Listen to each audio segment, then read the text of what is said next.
At my luxurious birthday feast, I had to stand tucked away in the corner of the room on a makeshift folding chair. The entire ballroom suddenly fell silent as my son stood at the head of the table, proudly declaring, before all the guests, "My wife has successfully trained the old man, so he's completely obedient and does exactly what he's told now." My daughter in law stood beside him with a mocking, smug smile. Faced with that humiliation, I just quietly pressed a small button inside my vest pocket and did something that completely changed the game. Take a breath with me. Before we continue, drop a quick comment. Have you ever had to confront someone you loved about a betrayal? Yes or no? Your words might help someone else today. Quick note, certain elements here are fictionalized for storytelling. Any resemblance to real events is coincidental. The lesson is what matters. At 70, standing in the rose garden, my wife planted before cancer, claimed her. I watched my eldest son measure my land like a surveyor preparing for auction. The watering felt heavier than usual that October morning. Maybe because I'd been carrying it every dawn for 40 years, or maybe because I finally understood what Barrett was doing in my driveway. He stood there with an iPad 50 yards away, methodically photographing the north facade of the plantation house. Tessa Hawthorne, his wife of 2 years, 35 years old, with the polished efficiency of a corporate asset manager, pointed at the second floor windows counting. He typed. She gestured toward the east lawn. He typed again. I'd seen that look before. 40 years on the South Carolina Supreme Court bench taught me one thing. A person measuring someone else's land never measures out of curiosity. They measure because they're calculating value. They measure because they already consider it theirs. Barrett was 48 now. My wife, Patricia, planted these roses the year he was born. She'd been gone 2 years. He'd waited exactly long enough for grief to soften my attention. What he didn't know was that I'd been watching him for 3 weeks. Every morning, same routine, Barrett and Tessa arriving at dawn, parking at the far end of the driveway where they assumed the study windows wouldn't catch them. Taking measurements, taking photographs. Barrett with his Harvard MBA confidence. Tessa with her strategic operations background from consulting, both of them cataloging my home like assessors preparing for estate liquidation. I set the watering can down and walked inside, leaving the roses to the morning sun. The last morning I would pretend not to know what my son was planning. My study still smelled like Patricia's lavender sachets. I opened the antique safe behind the Turner landscape painting and pulled out the yellow legal folder I'd hoped never to touch irrevocable trust. Patricia, Anne Sterling grantor, Arthur James Sterling beneficiary. Established 3 years ago when her disease appeared, she'd insisted on protecting me from what she called future uncertainties. I'd never imagined I'd need the protection clauses. She'd insisted on including the ones about family coercion, about forced signatures, about someone attempting to strip me of agency through legal maneuvering. I pulled out my phone and dialed Rob Fletcher's private line. Rob had been my estate attorney for 30 years. He answered on the first ring. "The irrevocable trust," I said. "The protective clause against family coercion, is it still in full effect?" Silence on the line. "Every word is intact, Arthur," Rob finished. "If someone in your immediate family attempts to manipulate your competency or strip control of your assets, the trust activates immediately. All assets transfer to the irrevocable charitable designation. No appeals, no challenges." "Prepare the documentation," I said, "and do it quietly. Barrett doesn't know this trust exists." "Rob," I added, watching my son drive away without saying goodbye, "I think that day has already come." Tessa arrived in a dress that cost more than most people's monthly mortgage. She was 33, poised and professional. Barrett introduced her as an event coordinator for Fortune 500 companies. She smiled at the right moments and complimented the house. But I watched her eyes. During the appetizer, her gaze traveled to the chandelier, not admiring it, cataloging it. When Barrett poured wine, she glanced at the label, then at the remaining bottles. As I served the main course, she studied the oil painting above the fireplace, her lips moving slightly, calculating. "Judge Sterling," she said, setting down her fork, "this home is extraordinary. How many generations has it been in your family? Has been. Past tense. Not how many generations will it remain?" Barrett beamed, oblivious, answering eagerly like a real estate agent showing a premium listing. "Tessa's been advising me on how we might modernize some features," he said. She has incredible vision for property management. Property management. Not home, not legacy, property. They left at 10. I went straight to my study and stayed until 2 in the morning, drafting additional protective clauses for Patricia's trust. You learn to read micro expressions after 40 years watching liars perform under oath. Tessa wasn't evil. She was just calculating. The next morning, I had Rob add 3 new clauses. Patricia was right. She had seen an entitlement in Barrett that had calcified into resentment. The sound of the back door opening pulled me into the present. It was 11 p.m., 6 days before my 70th birthday feast. Footsteps echoed in the hallway. Quiet, careful, belonging to someone who didn't want to be heard. My youngest son Vance appeared in the doorway. He was 45, looking exhausted. He was the son I hadn't spoken to in 2 years, the one Barrett convinced me was stealing from the family. Dad, his voice was urgent, you need to see this. I got into Tessa's phone. He held out his phone. A group chat message from Barrett read, "The old man is about to turn into a helpless, mentally unstable pig in front of the governor. Prepare to take over this whole house." "How did you get in?" I asked. "The locks were changed. The servant's entrance. You gave me a key when I was 16. You never asked for it back." I looked at Vance and felt something crack open. He had his mother's steady, honest eyes. "Close the door," I said. "We need to talk." By 1 in the morning, my kitchen had become a war room. Vance sat at the table with his laptop scrolling through additional screenshots he'd collected from Tessa's phone. My older brother Elijah, 68, but still moving with the sharp efficiency of his 20 years, running a corporate security firm, unpacked surveillance equipment from a tactical bag. Rob Fletcher's voice came through the speakerphone in the center of the table, reviewing legal strategy. "You're asking me to weaponize a birthday party," Rob said. "Arthur, if you're wrong, if we're all wrong, Barrett will use that very evening to declare you paranoid before the governor. The risk is catastrophic." I poured coffee from the pot I'd made at midnight. My hands were steady. 40 years on the bench had taught me how to function on adrenaline when it mattered. "If I'm wrong, Rob, I deserve to lose everything," I said. But I'm not wrong. 40 years taught me how to read intent. Barrett isn't measuring my property for nostalgia." Elijah looked up from the equipment. "I've been watching him for 3 weeks, Arthur. Ever since you mentioned the locks being changed, he's been bringing a man named Derek Montgomery to survey the north property line. They take measurements. They take photographs. They don't think anyone's paying attention." I set down my coffee cup. "You've been surveilling my son. Your son has been surveilling you," Elijah said quietly. "I was just surveilling back. That's what you taught me when we were kids, remember? Watch the person who's watching you." Vance looked between us. "So, what's the plan? Cancel the feast, confront Barrett privately?" "No. I'd been thinking about this since Vance showed me that screenshot of Barrett bragging about how his wife trained me. We use the feast. Barrett wants an audience, the governor, 200 witnesses, a public stage. We give him exactly what he wants, but we control what they see."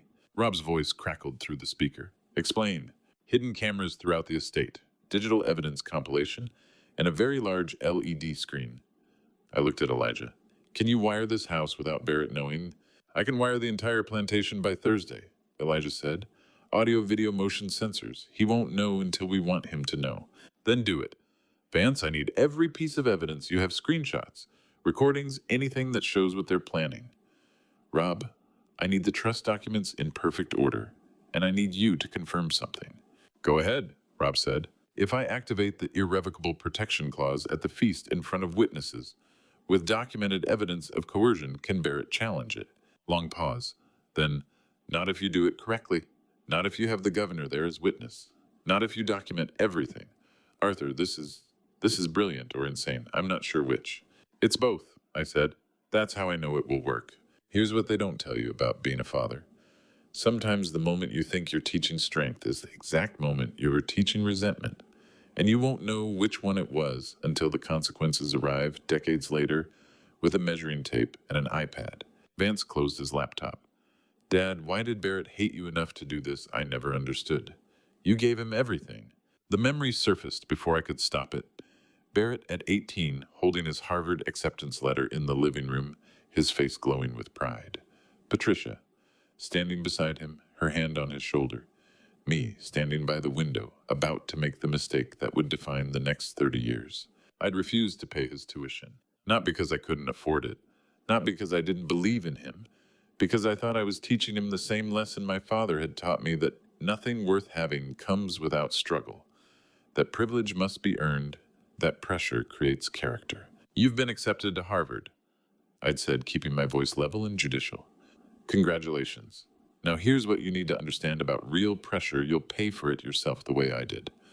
Borrow, work, earn it. Patricia's hand had dropped from Barrett's shoulder. Her eyes found mine across the room with a look I didn't understand then, but understood perfectly now. You're making a mistake. Barrett had stood there, the acceptance letter trembling slightly in his hands. Then he'd folded it carefully, put it in his pocket, and said, "Yes, sir, I understand." 4 years later, he came home after graduation, summa cum laude, $60,000 in debt from loans and 3 part-time jobs. He'd set his diploma on this same kitchen table where we sat now and asked me a single question. Did I pass your test? I'd thought the look in his eyes was maturity. A man who'd learned discipline, who understood the value of earned achievement, who'd become stronger through adversity. I was wrong. It was the look of someone who'd stopped seeking approval and started keeping score. Someone who'd learned that his father's love came with conditions, with tests, with prices to be paid.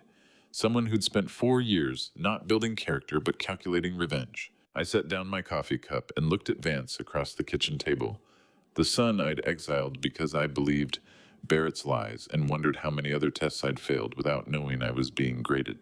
I thought I was making him stronger, I said quietly, the way my father made me stronger. But what I taught Barrett was that nothing in this family is given freely, that even a father's support must be earned, that love is transactional. Elijah stopped unpacking equipment. Vance's hands went still on his laptop. Rob's breathing was the only sound through the speakerphone. Patricia tried to tell me, I continued. The night after Barrett left for Harvard, she said I'd made a mistake, that there's a difference between teaching resilience and teaching resentment. I told her she was being emotional, that Barrett would thank me someday for making him earn his way.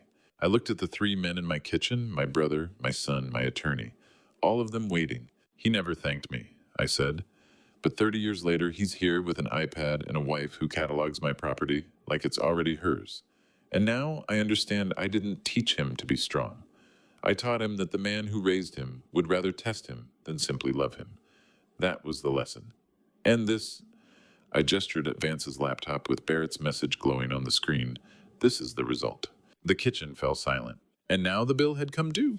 The memory I'd been avoiding hit me as Vance sat across the kitchen table the night 2 years ago when I called my youngest son a thief while Barrett stood behind him with what I'd mistaken for sympathy. 6 months after Patricia died. I was still sleeping in the guest room, still setting 2 coffee cups out each morning before remembering Barrett had come to my study with a manila folder. Bank statements, transaction records, all bearing Vance's name. $47,000 withdrawn from family accounts over 8 months for online gambling sites. Dad, he'd said, setting the folder on my desk, I found these in Vance's apartment. I think he has a serious problem.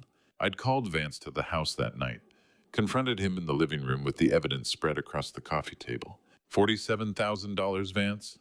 Online gambling sites. The accounts are in your name. Explain this to me.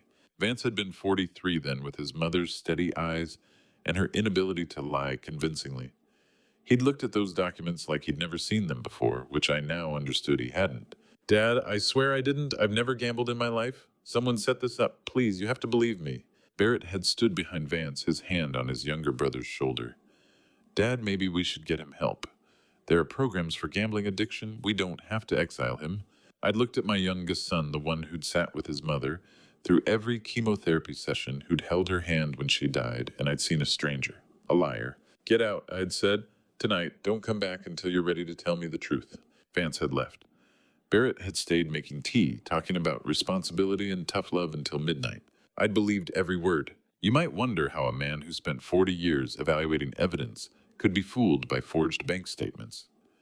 But you've never tried to think clearly 6 months after burying your wife of 42 years, when your son puts his hand on your shoulder and says he's worried about his brother. Grief doesn't make you stupid. It just makes you want to believe that someone is telling you the truth about something. Barrett had forged it all.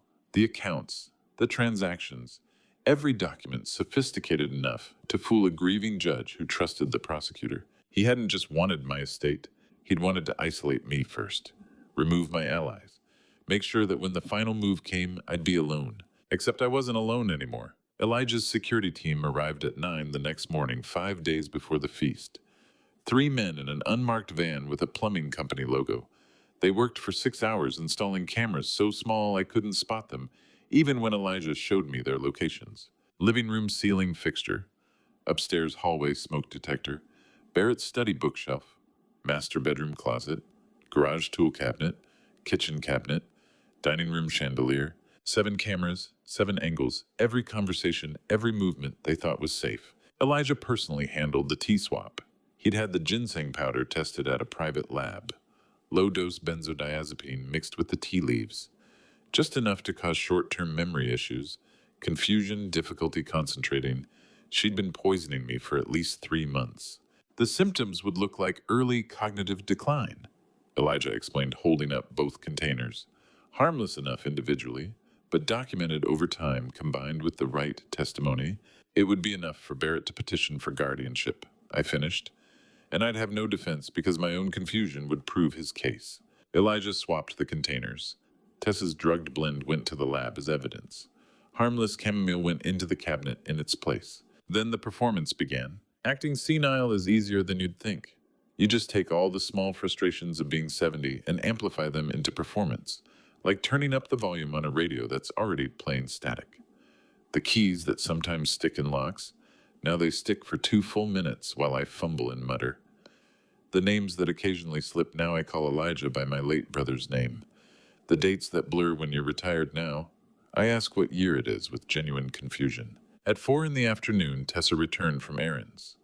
I was in the kitchen, standing before the open refrigerator, looking for my reading glasses. Arthur, she arranged her face into concern. Are you looking for something? My glasses. I had them a minute ago. I can't find them anywhere. She walked closer. The hidden camera in the cabinet above the sink captured her expression.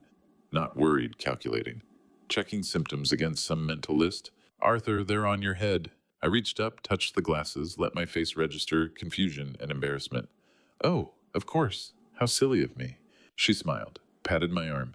It happens to everyone. Let me make you some tea. That would be lovely, dear. The ginseng tea. That always helps. I watched her prepare it from the cabinet. The harmless chamomile she thought was her weapon. Watched her stir it carefully, checking over her shoulder to make sure I wasn't paying attention. Then she handed me the cup with both hands. Drink it while it's hot, she said. It will help with your memory. I took a sip, thanked her, sat at the kitchen table while she moved to the window, pulled out her phone and started typing. The camera above her captured every keystroke, every calculating glance in my direction. Every moment she thought she was alone and safe and winning. I fumbled with my reading glasses again, making a show of trying to remember where I'd set them down, letting them slide off my head onto the counter. When she looked away, I let my face go still. Let my hands steady on the teacup. Let myself smile just for a second, just for the cameras recording everything. Perfectly aware, perfectly in control, perfectly setting the trap. The roses need deadheading at sunset. The same task my wife performed every evening for 30 years. So I'm in the garden with pruning shears when Tessa slips into our bedroom and opens the cherry wood jewelry box I haven't let anyone touch since Patricia died. I don't know it yet. I'm focused on the peace roses along the south fence, removing the spent blooms the way Patricia taught me, cut at a 45-degree angle just above the 5-leaf cluster. She'd done this every evening at 6, her small ritual of care that kept the bushes healthy and blooming from April through October. I've maintained the ritual for 2 years. It's the only conversation we still have. The sun touches the horizon, painting the garden in amber light. I move from bush to bush with the pruning shears, collecting the faded blooms in my basket. My hands remember the motion even when my mind drifts. The peace roses were her favorite cream petals, edged with pink, the same colors she wore on our wedding day. I don't know that upstairs in our bedroom Tessa is opening the dresser drawer where I keep Patricia's jewelry box locked away. I don't know she's obtained a copy of the key somehow. I don't know the hidden camera in the closet is recording everything. I finish the roses at 6:45 and carry the basket of spent blooms to the compost bin. Then I walk upstairs to wash the garden dirt from my hands before dinner. Tessa is in my bedroom. The jewelry box sits open on the dresser. Patricia's pearls, the ones she wore when we married, the ones she wore to both our sons' graduations, the ones I placed in her hands the night before her funeral, lie scattered across the mahogany surface like discarded inventory. Tessa stands at the mirror holding the pearl necklace against her throat. She sees me in the reflection and turns her face, composing itself, into concern so quickly I might have missed the calculation if I hadn't spent 40 years watching guilty people rearrange their expressions. "Oh, Dad, you startled me." She sets the necklace down carefully as if she'd been handling it with reverence all along. "I was just dusting the jewelry box. It looked like it needed some care. I hope you don't mind." I stand in the doorway, count to 10 the way I used to in my courtroom when I needed absolute control. Look at the scattered pearls. The sapphire earrings Patricia wore on our 25th anniversary. The gold locket containing our son's baby photos. Tessa has her phone in her left hand. I don't ask how she got the key. I don't ask why the pearls are scattered when dusting would require them to stay in place. I don't ask what she was photographing on her phone before I interrupted. A good judge never shows the defendant he's already seen the evidence. "Thank you for your concern," I say. My voice is flat, judicial, revealing nothing. I walk to the dresser, close the jewelry box lid slowly, carefully the way you'd close a coffin, pick it up and set it on my nightstand where I can see it from the bed. Tessa watches me, her face still arranged in helpful concern. I could come back and finish. "That won't be necessary." She leaves. I listen to her footsteps descend the stairs, across the foyer exit, through the front door. Her car starts in the driveway, drives away. Only then do I sit on the bed and open the jewelry box again. There are things you can forgive in this life and things you can't. You can forgive a son who resents you, even a daughter-in-law who wants your money. But you cannot forgive someone who handles your dead wife's wedding pearls like they're calculating their resale value. You cannot forgive someone who tries on a dead woman's necklace in her mirror, in her bedroom, in her home. I lift the pearls from the box. They're warm from Tessa's hands. Patricia's hands were always cold. Poor circulation, the doctor said. I used to hold them between mine to warm them. These pearls knew her cold hands for 42 years. Now they know Tessa's warm hands. The thought makes me nauseous. I arrange each piece back in its proper place.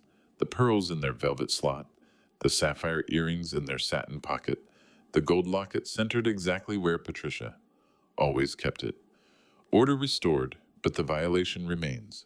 At midnight, I'm in my study with the jewelry box in my arms, holding it the same way I held Patricia in the hospital the night she died. Some violations are so complete they transform grief into something harder, colder, more like stone. Then I set the box aside, open my laptop, and pull up the bedroom camera footage. The timestamp reads 6:32 p.m. I was still in the garden. Tessa enters the bedroom, looks over her shoulder, pulls a small key from her pocket. Where did she get it? Did she have copies made? Has she been going through Patricia's things for weeks? She opens the jewelry box, methodical, efficient, lifts out the pearls, first holds them up to the window. Light examines the clasp. Then she pulls out her phone and photographs them. Multiple angles, close-ups of the clasp mechanism probably checking for maker's marks. The sapphire earrings next, photograph, close-up, the gold locket, photograph. She opens a notes app on her phone, types something. I lean closer to the screen but can't read it from the camera angle. Then she does something that makes my hands clench on the desk edge. She holds the pearl necklace up to her throat, turns to face the mirror, adjusts it slightly, admiring how it looks against her skin, smiles at her reflection, not the professional smile she shows me, but something genuine and satisfied. She's not cataloging items for Barrett's estate plan. She's shopping in a dead woman's closet. She's already decided what she'll keep when I'm gone. I watched the footage 3 times, every second captured in perfect high-definition clarity. The camera Elijah installed has better resolution than most courtroom surveillance systems. You can see the individual pearls. You can see the phone screen reflected in the mirror. You can see the exact moment she tries on my dead wife's necklace and decides she likes how it looks. The timestamp, the violation, the evidence. Tessa has no idea she just signed her own indictment. The question I should have asked 3 years ago echoes in my mind tonight as I struggle with another migraine at Barrett's wedding when I asked if he loved her, and he answered, "I need her father." Why didn't I hear the difference between those 2 verbs? It's 2 in the morning, 3 days before the feast. The headache woke me like it has every night this week. Same spot behind my left temple. Throbbing pulse that makes it hard to think clearly. I lie in bed and remember Barrett's wedding day. First Presbyterian Church. 300 guests. Charleston society filling the pews in their summer finest. Patricia, in a wheelchair in the front row, her hand trembling in mine, the cancer already stealing her strength, though we still had 8 months left together. The night before the ceremony, I'd found Barrett alone in the church library during the rehearsal dinner. He was adjusting his bow tie in the mirror, and I saw something in his face I couldn't quite name. Not joy, not nervousness, but calculation. Son, I'd said, standing beside him at the mirror, do you love her? Really love her? Marriage is long and hard, and love is the only thing that makes it survivable. He'd met my eyes in the reflection. I need her, Father. She understands what I'm building. She sees the future the same way I do. Need, not love, need. I'd let it pass. Patricia was dying, and I had grief sitting on my chest like a weight I couldn't lift. Barrett was 45 years old, successful, capable of making his own decisions. Who was I to question his choice of verbs? 2 weeks after the wedding, Barrett had come to me in my study. Patricia was sleeping more by then, the pain medication keeping her comfortable but distant. Dad, you should focus on Mom right now. He'd set his hand on my shoulder. Let me handle the corporation temporarily, just the day-to-day operations. You can take it back when Mom's better. I'd said yes. What else could I do? My wife was dying, and my son was offering to carry a burden I couldn't lift. Patricia died 8 months later. By then, Barrett had consolidated control so thoroughly that I never asked for it back. I was too grief-stricken to notice I'd handed my son the weapon to destroy me. Love and need are separated by a single letter and an entire moral universe. One verb builds a life together. The other treats a person like a corporate acquisition. And if you can't hear the difference in your son's voice, you're too grief-stricken to be making decisions about anything. The migraine pulses behind my temple again, pulling me back to the present. I sit up in bed. Notice something I haven't noticed before. The headaches always happen here in this room. Never in the garden. Never in the kitchen. Always in the bedroom, the study, the dining room. Always in the same 3 places. I turn on the bedside lamp and look at the electrical outlet behind my headboard, the one I plug my phone charger into every night. I've looked at it 1,000 times without really seeing it. I unplug my phone and lean closer. The outlet is warm, not hot, but noticeably warm to the touch. Electrical outlets shouldn't be warm unless they're overloaded or failing. I run my finger around the edge. The screws are decorative, they don't actually secure anything. The entire outlet is glued to the wall. I try to remove it. It doesn't budge. Then I notice the small ventilation slots in what should be solid plastic. This isn't an outlet, I say aloud to my empty bedroom. It's been broadcasting something directly into my skull while I sleep. I call Elijah. He arrives within 20 minutes, carrying equipment I don't recognize. Spends an hour scanning my bedroom with devices that click and hum. Then he moves through the house, methodically checking every room. At dawn, he sits across from me at the kitchen table with 3 photographs of fake electrical outlets. 3 devices total, he says, his voice grim. Bedroom, study, dining room, low-frequency audio transmission. Causes exactly the symptoms you've been having: headaches, confusion, short-term memory disruption, sophisticated, expensive, premeditated. I look at the photographs. How long have they been active? Based on the installation method, at least 6 months, maybe longer. 6 months. While I thought I was aging, naturally experiencing normal cognitive decline, my son and his wife were broadcasting confusion directly into my brain. I can remove them in 10 minutes, Elijah says, reaching for his tools. No. I set my coffee cup down carefully. Don't remove them. Leave all 3 exactly where they are. Elijah stares at me. Arthur, from now on, every symptom I show will be deliberate performance. But they'll believe it's their transmitters working. Let them be confident. Let them think their weapon is perfect. Understanding crosses Elijah's face. You're going to make them overconfident. I'm going to make them so confident they stop being careful. And when people stop being careful, they make mistakes. Mistakes we can record. Elijah nods slowly, packing away his removal tools. The cameras are already recording their reactions to your symptoms. If we leave the transmitters active and you start performing worse symptoms, they'll believe they're winning. I finish. They'll get sloppy. They'll say things they shouldn't say, do things they shouldn't do, all while the cameras watch. You're turning their weapon into your evidence. Exactly. Elijah leaves at sunrise. I return to my bedroom, to the bed I've slept in for 42 years. The bed I shared with Patricia. The bed where for 6 months, Barrett and Tessa have been poisoning my sleep with their sophisticated torture device. I lie down and position my head directly toward the transmitter, hidden behind the outlet.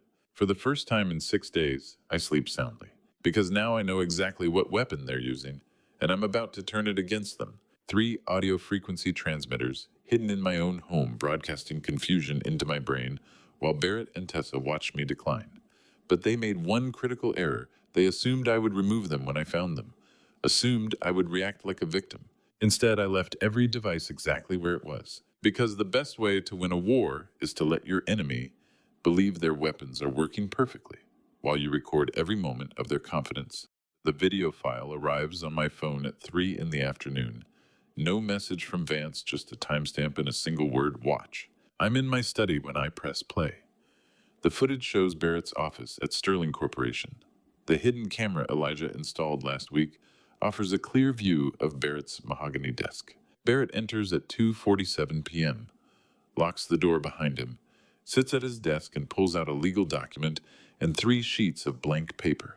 Then he practices my signature. First attempt too shaky. He crumples it, tosses it aside.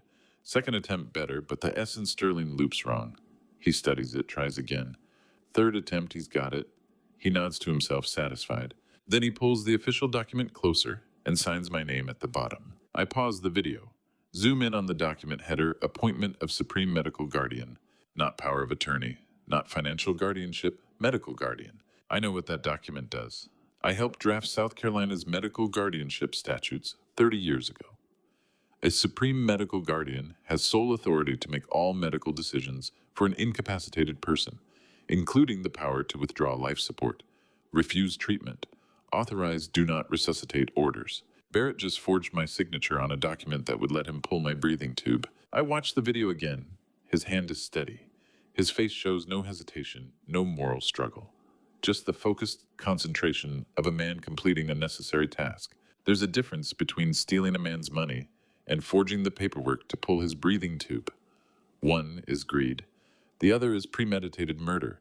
And if you've spent 40 years distinguishing between criminal intent and criminal action, you know exactly which category your son just entered. I text Vance, received. Timestamp 1447. File saved to encrypted drive. This is attempted murder in writing. Title it Exhibit C. His reply comes immediately. Rehearsal dinner tonight. He's bringing the Montgomery family. Cameras are ready. The rehearsal dinner. Barrett hosts 40 guests in our grand banquet hall the next evening. The hall, Patricia, and I renovated 20 years ago for family gatherings. White tablecloths, polished silver autumn flowers, arranged in crystal vases. Everything perfect for celebrating my 70th birthday, except the birthday feast is tomorrow. And this is the rehearsal where Barrett practices his performance. I sit in a folding chair in the corner, not at the table. In the corner, like a confused elderly relative too fragile to join the real gathering. Barrett stands at the head of the table at my seat and raises his glass. Thank you all for being here tonight, he says, his voice carrying that executive confidence I once found admirable. Tomorrow we celebrate my father's 70th year, but tonight I want to introduce someone important to our family's future. He gestures toward a man standing beside him. Derek Montgomery, 40 years old, sharp as a scalpel in his custom suit, with the predatory assessment of someone who specialized in acquiring distressed family estates at 10 cents on the dollar from heirs who didn't know they were being robbed. This is Derek Montgomery, Barrett continues, the partner of destiny for the Sterling dynasty over the next decade. He understands what we're building here, what this family can become with the right vision. Barrett pulls out the patriarch's chair, my grandfather's chair, hand-carved cherry wood from 1891, commissioned the year he built this house. The chair where I sat beside my father for Sunday dinners. The chair where I held my sons as babies. The chair that has held 4 generations of Sterling patriarchs. Barrett offers it to Derek. Derek sits without hesitation. No discomfort. No, oh, I couldn't. No acknowledgement that he's taking another man's seat while that man watches from a folding chair in the corner. He settles into the chair, rests his elbow on the armrest with proprietary ease, and raises his wine glass. To the future of Sterling Corporation, Derek says, and to new leadership that understands the value of decisive action. 40 people raise their glasses. I do not. Carol Montgomery. Derek's 65-year-old mother, with the calculating stare of a retired corporate litigator, who'd spent 40 years in boardroom battles, sits in the third row, watching her son claim a throne that isn't his. Her eyes move from Derek to Barrett to me, already assessing the legal landscape of what her son is about to acquire. I watch Derek Montgomery settle into my grandfather's chair, and I memorize the angle of his elbow, the confidence in his posture. Because when I show this room the video footage in 2 days, I want them to remember this exact moment of arrogance. Tessa approaches my folding chair with a plate of appetizers. Arthur, she says, her voice arranged in gentle concern. Are you comfortable? Can I get you anything? I look up at her with practiced confusion. Is today Wednesday or Thursday? And where is my seat? I usually sit. Wasn't there a different chair? She pats my hand. You're right here, Dad. This is your special chair tonight. More comfortable for you. Special chair. A folding chair in the corner while a stranger sits in my grandfather's seat. The hidden camera in the chandelier above captures everything. Derek's proprietary posture, Carol's calculating assessment, the 40 witnesses who see nothing wrong with displacing a patriarch from his own table. In the courtroom, we call that evidence of attitude, and it's admissible. Derek Montgomery sits in my grandfather's chair at the head of my table. In my home, one elbow resting on the cherry wood armrest, with the casual ownership of a man who's already been promised the deed. He toasts new leadership. He accepts congratulations from guests who used to sit at my table as my friends. Carol Montgomery watches her son with a mother's pride and a lawyer's calculation. Barrett stands beside Derek's chair, my chair with his hand on Derek's shoulder, the way a father stands beside his son. 40 witnesses see it. Hidden cameras record it. And I sit in my folding chair in the corner, fumbling with my napkin, asking Tessa what day it is performing senility while memorizing every face in this room who chose to celebrate my displacement. In 2 days, they'll all be back. Same room, same cameras, but very different ending. The rehearsal dinner ends at 11. 40 guests file out through the front door, their voices fading into the October night. Derek Montgomery's hand on my grandfather's chair lingers in my mind as I climb the stairs alone. I'm carrying Patricia's jewelry box. After watching Tessa photograph my wife's pearls, I'm moving the entire box to the bedroom, safe where she can't reach it even with a copied key. The upstairs hallway is dark. I use only the small nightlight near the bathroom, my nightly routine for 2 years since Patricia died. I know every board, every corner, every shadow. Tessa emerges from the guest wing. The hallway is 12 feet wide, plenty of room for 2 people to pass. But she's not adjusting her path.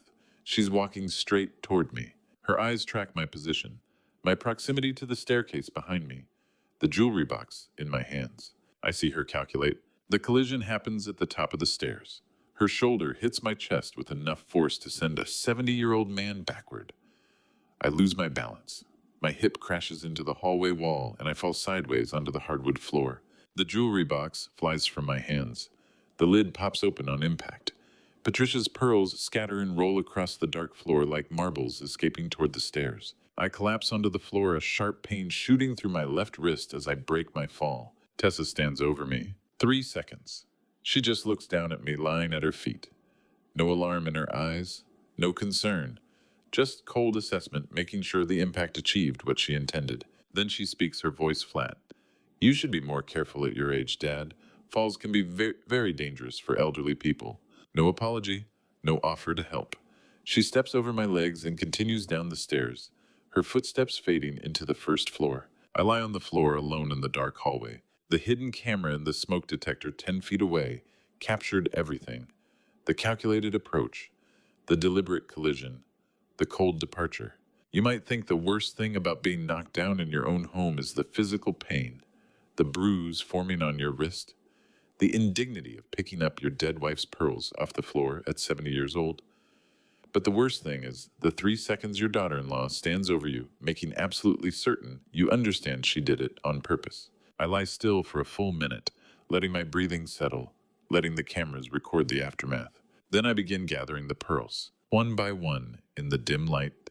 The strand Patricia wore on our wedding day, the earrings she wore to both our sons' graduations, the gold locket with the baby's photos. I crawl across the hardwood on my hands and knees, feeling for pearls that rolled into corners under the hall table toward the stairs. My left wrist throbs. The bruise is already forming, And as I gather Patricia's scattered jewelry in the dark, another memory surfaces.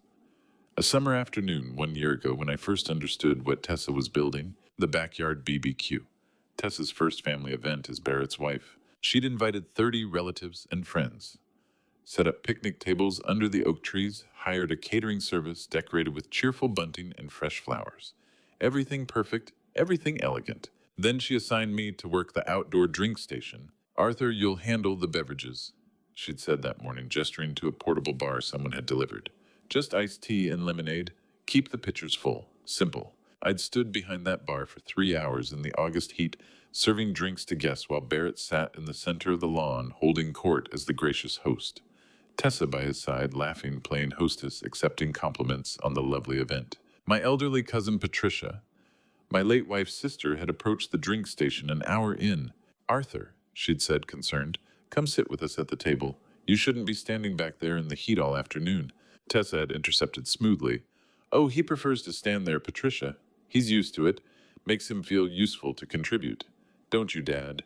She hadn't waited for my answer, just smiled and guided Cousin Patricia back to the picnic tables, leaving me behind the bar with a pitcher of lemonade in my hand. I'd stood there thinking about 40 years on the South Carolina Supreme Court bench, attorneys who prepared for weeks to argue before me, prosecutors who feared my cross-examination, governors who sought my counsel. And now I was pouring sweet tea at a backyard BBQ while my son's wife told my family I preferred to be the help. I kneel on the hallway floor in the dark, gathering pearls, and I understand that Tessa's been building a case for a year. Every humiliation, a brick in the wall. Every public diminishment, another witness who will testify I was declining long before the birthday feast. The drink station, the folding chair in the corner tonight, the confused questions she prompts me to ask in front of guests. The glasses she says are on my head when I know exactly where they are. She's not just making me look incompetent. She's conditioning everyone who knows me to accept my incompetence as fact. So when Barrett stands up at the feast and says his father needs guardianship, 40 guests will nod and think they saw it coming. I find the last pearl under the hall table, place it carefully in the jewelry box with the others, close the lid. My left wrist is swelling. I can feel the heat of inflammation spreading from where I caught my weight on the floor. I carry the jewelry box to my bedroom and lock it in the safe. Then I go to the bathroom and examine my wrist in the mirror under the bright light. The bruise is already darkening from red to purple. The size and shape of where Tessa's shoulder impacted my chest, where my hand hit the wall, breaking my fall. Tomorrow morning, when she sees it over breakfast, she'll smile, that small, satisfied smile.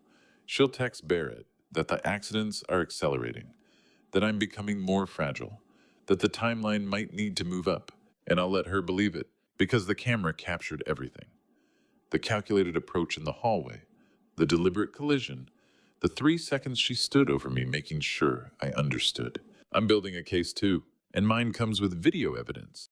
The phone rings at 1 in the morning. I'm still awake, sitting at my desk with ice on my bruised wrist, when Vance's number flashes on the screen. Dad? I found Tessa's international account, he says before I can speak. The one she thought was hidden. You need to see this right now, because it's not just theft, it's so much worse than we thought. My laptop chimes with incoming files, screenshots, bank statements, property records, 2 wire transfers, Vance says, his voice tight with controlled anger. March 15th, $2.5 million. August 3rd, $1.5 million. Both from Montgomery Group LLC, memo line on both Sterling land acquisition. I open the first screenshot. The bank account is registered in Tessa's name at an international institution. The transaction is clear, $2,500,000 received from Montgomery Group LLC. Dad, they sold our land. My hand goes still on the mouse. Which land, be specific, Vance? Tell me exactly which property. Your power of attorney is void, Barrett.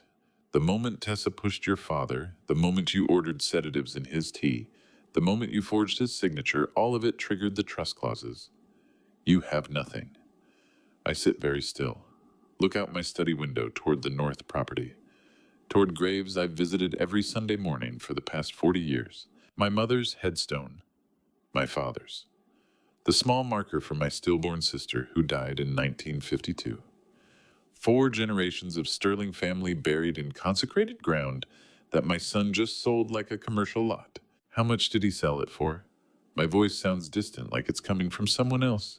Property records show fair market value at 10 million. He sold it for 4.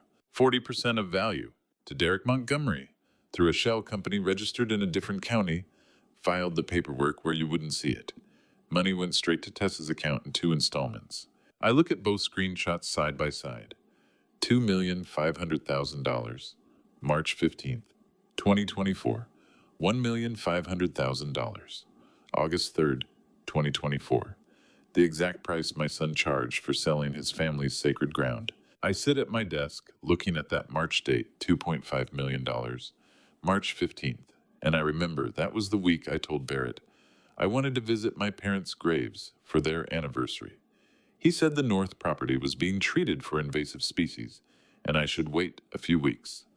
I believed him because he's my son, and I never imagined he'd already sold the ground where his grandparents are buried. I'd waited 3 weeks, then 4. Finally went in April and found nothing different. No treatment, no invasive species, just the same peaceful cemetery I'd been visiting for decades. He'd lied so I wouldn't notice surveyors on the property, wouldn't see Derek Montgomery walking land he'd already purchased, wouldn't ask questions about why strangers were measuring the distance between my mother's grave and the property line. The sale went through March 10th. Vance continues reading from the records. First payment March 15th. Second payment 7 months later in August. Structured to avoid triggering certain reporting requirements. Dad, this is organized financial fraud. Federal prosecutors love this kind of thing, interstate wire fraud conspiracy to defraud structured transactions to evade reporting. You might think the worst betrayal is stealing your father's money, but that's not even close. The worst betrayal is selling the 40 acres where 4 generations of your family are buried, where your father visits your mother's grave every Sunday morning, selling it for 40 cents on the dollar to a predatory buyer, and putting the cash in your wife's offshore account, while you tell your father the land is being treated for weeds. Can the sale be reversed? I ask. Not easily. Derek Montgomery has clean title now. You'd need to prove fraud and the inducement lack of mental capacity forgery. It would take years in court, and even then, I don't have years. No, but you have something better. What's that? Criminal charges. This isn't a civil property dispute anymore. This is federal wire fraud, conspiracy, interstate commerce violations. And here's the thing, Dad, they paid in 2 installments. March and August. That's not a single bad decision. That's ongoing criminal enterprise. Calculated. Premeditated. 7 months apart proves intent, proves conspiracy, proves they knew exactly what they were doing. I look at both screenshots side by side. $2.5 million. $1.5 million. 2 payments. 2 separate criminal acts. Print everything I say. Every screenshot. Every property record. Every wire transfer confirmation. Already done. What do you want me to title it? Appendix C, Organized Financial Fraud. I pause, looking out toward the North property again, and Vance add the cemetery map, the survey showing exactly what land they sold. I want the prosecutor to see my parents' headstones on that property line. I want them to understand this isn't just fraud, it's desecration. Silence on the line. Then Vance says quietly, Dad, they're going to prison for this. I look out my study window toward the North property, toward the graves I can't visit anymore because my son sold the ground beneath them, toward the land where my mother planted rose bushes in 1965, where my father built a bench so he could sit beside her, mark her after she died, where I've stood every Sunday for 40 years talking to people who can't answer back but who I needed to talk to anyway. Gone. Sold for $4 million to a man who sat in my grandfather's chair and toasted new leadership while I watched from a folding chair in the corner. I know, I say. I hang up and sit in my study until dawn, looking at the numbers on my laptop screen, the exact price my son charged for selling his family's sacred ground. By dawn, I've assembled everything, the cemetery evidence, the forged medical documents, the offshore accounts, the video footage. The USB drive sits on my desk, smaller than my thumb, containing 847 pages of proof. Tessa knocks on my bedroom door at 8 on the morning of my 70th birthday, holding a white envelope with the kind of careful formality people use when they're delivering a weapon disguised as a gift. Good morning, Dad. Her smile is practiced. Barrett asked me to have you sign this before the guests arrive, just a formality, to streamline some estate procedures after the celebration. It'll only take a moment. She hands me the envelope. I open it slowly, pulling out the document with hands that I let tremble slightly. Power of attorney, granting Barrett Sterling full financial, legal, and medical authority over my person and estate, effective immediately upon signature. I read it line by line, my finger tracing the words like a man struggling to comprehend. This is power of attorney. I let my voice waver. Financial authority, medical decisions, effective immediately upon signature. It's standard estate planning, Dad. Just makes everything easier. For your protection. I nod slowly, like I'm trying to process information through fog. Where do I sign? She points to the signature line. I take out my fountain pen, the one Patricia gave me when I was appointed to the Supreme Court bench 42 years ago. Then I sign, but not my real signature. There's an old Supreme Court tradition most people never learn about, a way for judges to sign documents under duress with a signature that looks authentic but contains microscopic proof of coercion. A last resort code for when someone puts a gun to your head and demands you sign away justice itself. I never imagined I'd use it against my own son. The coded signature 95% identical to my authentic signature, but the S in Sterling has a subtle hook at the top, barely visible like a printer smudge. And the final G has a microscopic gap in the lower loop as if the pen hesitated for a fraction of a second.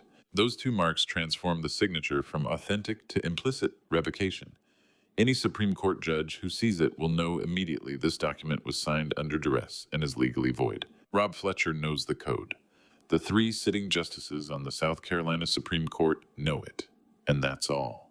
Tessa doesn't. She takes the envelope from me, smiling with satisfaction. Thank you, Dad. This will make everything so much simpler. She leaves. I listen to her footsteps descend the stairs, cross the foyer exit, through the side door to deliver the prize to Barrett. They have no idea they're carrying a legal trap. I'd watched the video last night, the one Elijah's camera captured in Barrett's study the evening before the feast. Barrett and Tessa alone reviewing their plan. He knows, Barrett had said, pacing by his desk.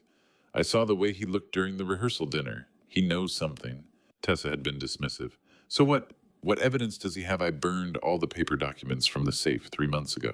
The originals are ash. All he has is suspicion. Barrett had stopped pacing. You're sure every document with your handwriting, every draft, every practice signature?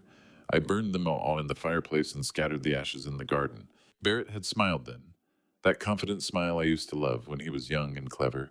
Then we're fine, he'd said. We have the psychiatrist's assessment. We have the signed POA. He'll sign it tomorrow morning. I know he will.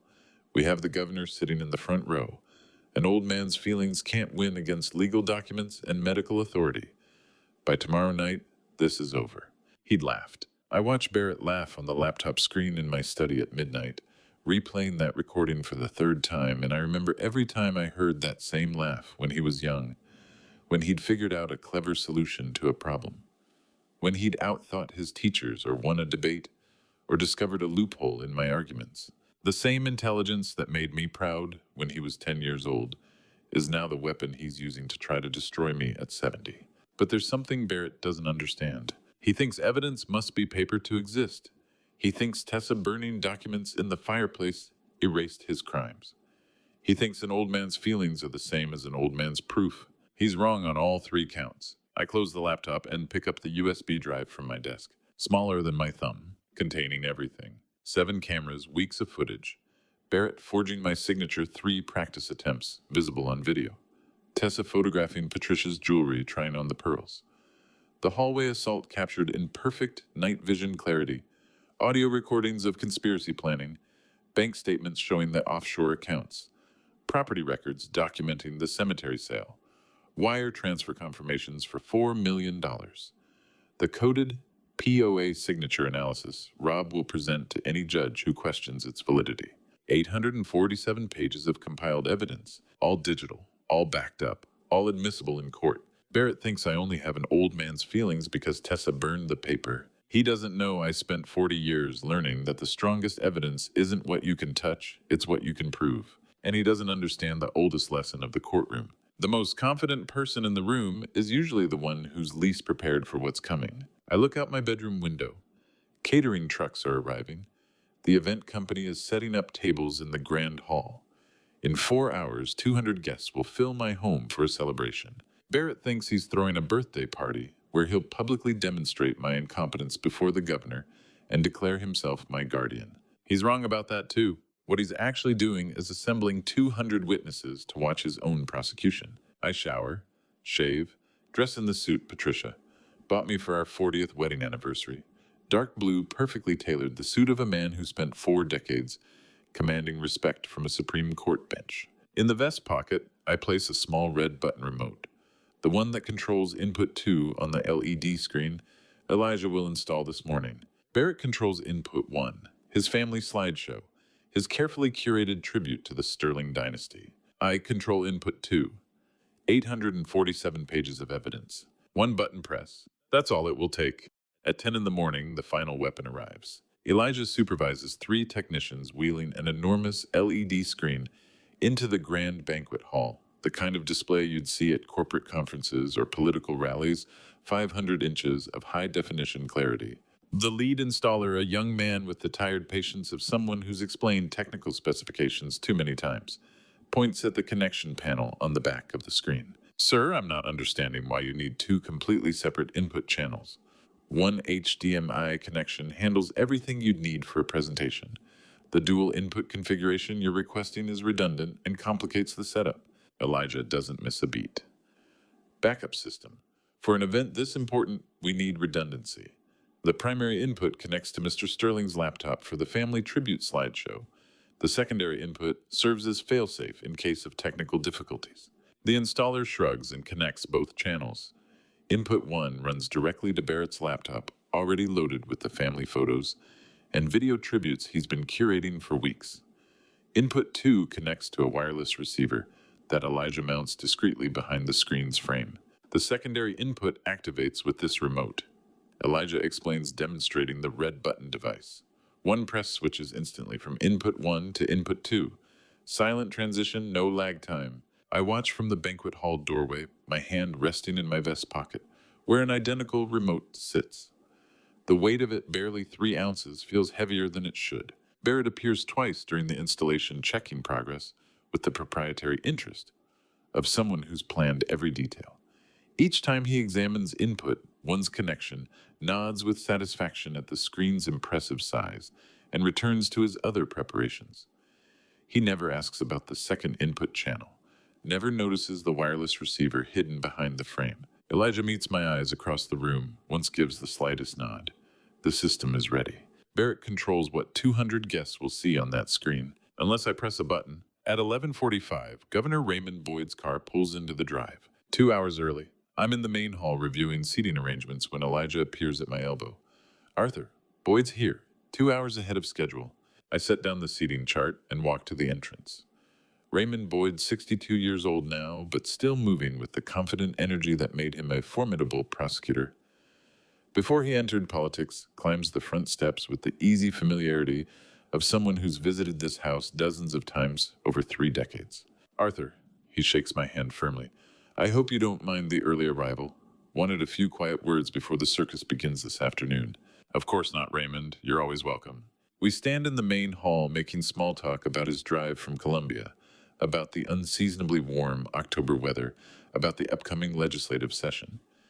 But I notice his eyes tracking the activity around us, caterers moving through with supply boxes, florists arranging centerpieces, the general organized chaos of event preparation. Barrett enters from the study, sees us. His expression shifts through several emotions too quickly for most people to catch.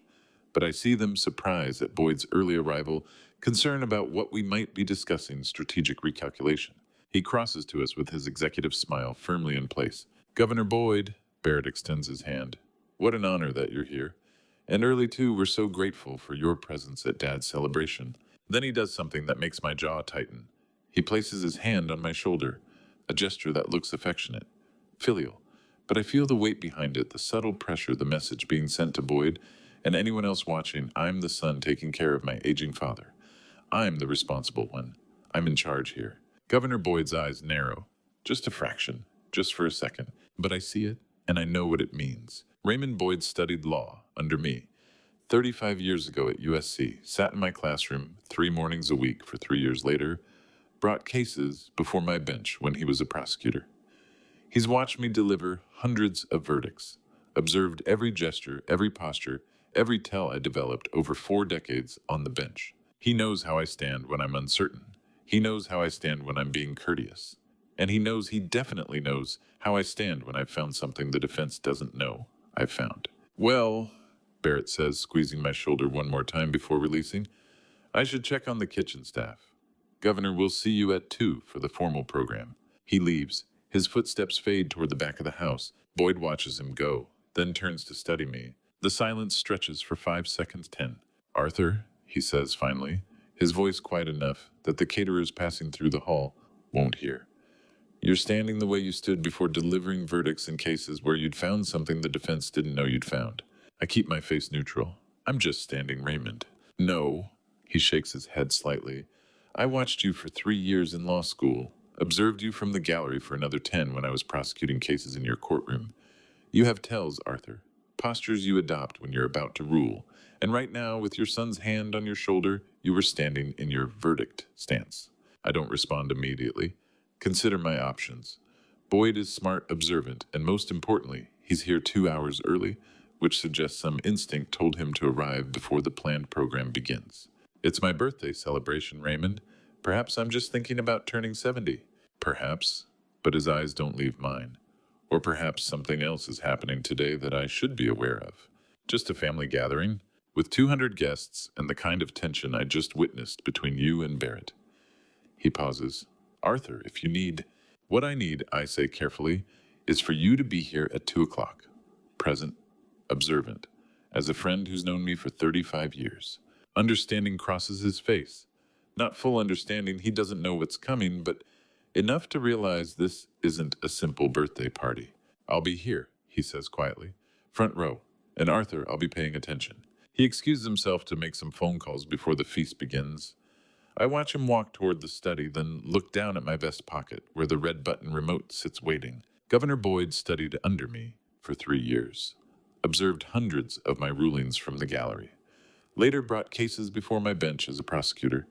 He knows my verdict stance, the way I position my shoulders and hands when I've found something the defense doesn't know I've found. And he just saw me standing that way while Barrett's hand rested on my shoulder. Boyd's observation stays with me through the afternoon as I watch 200 guests arrive.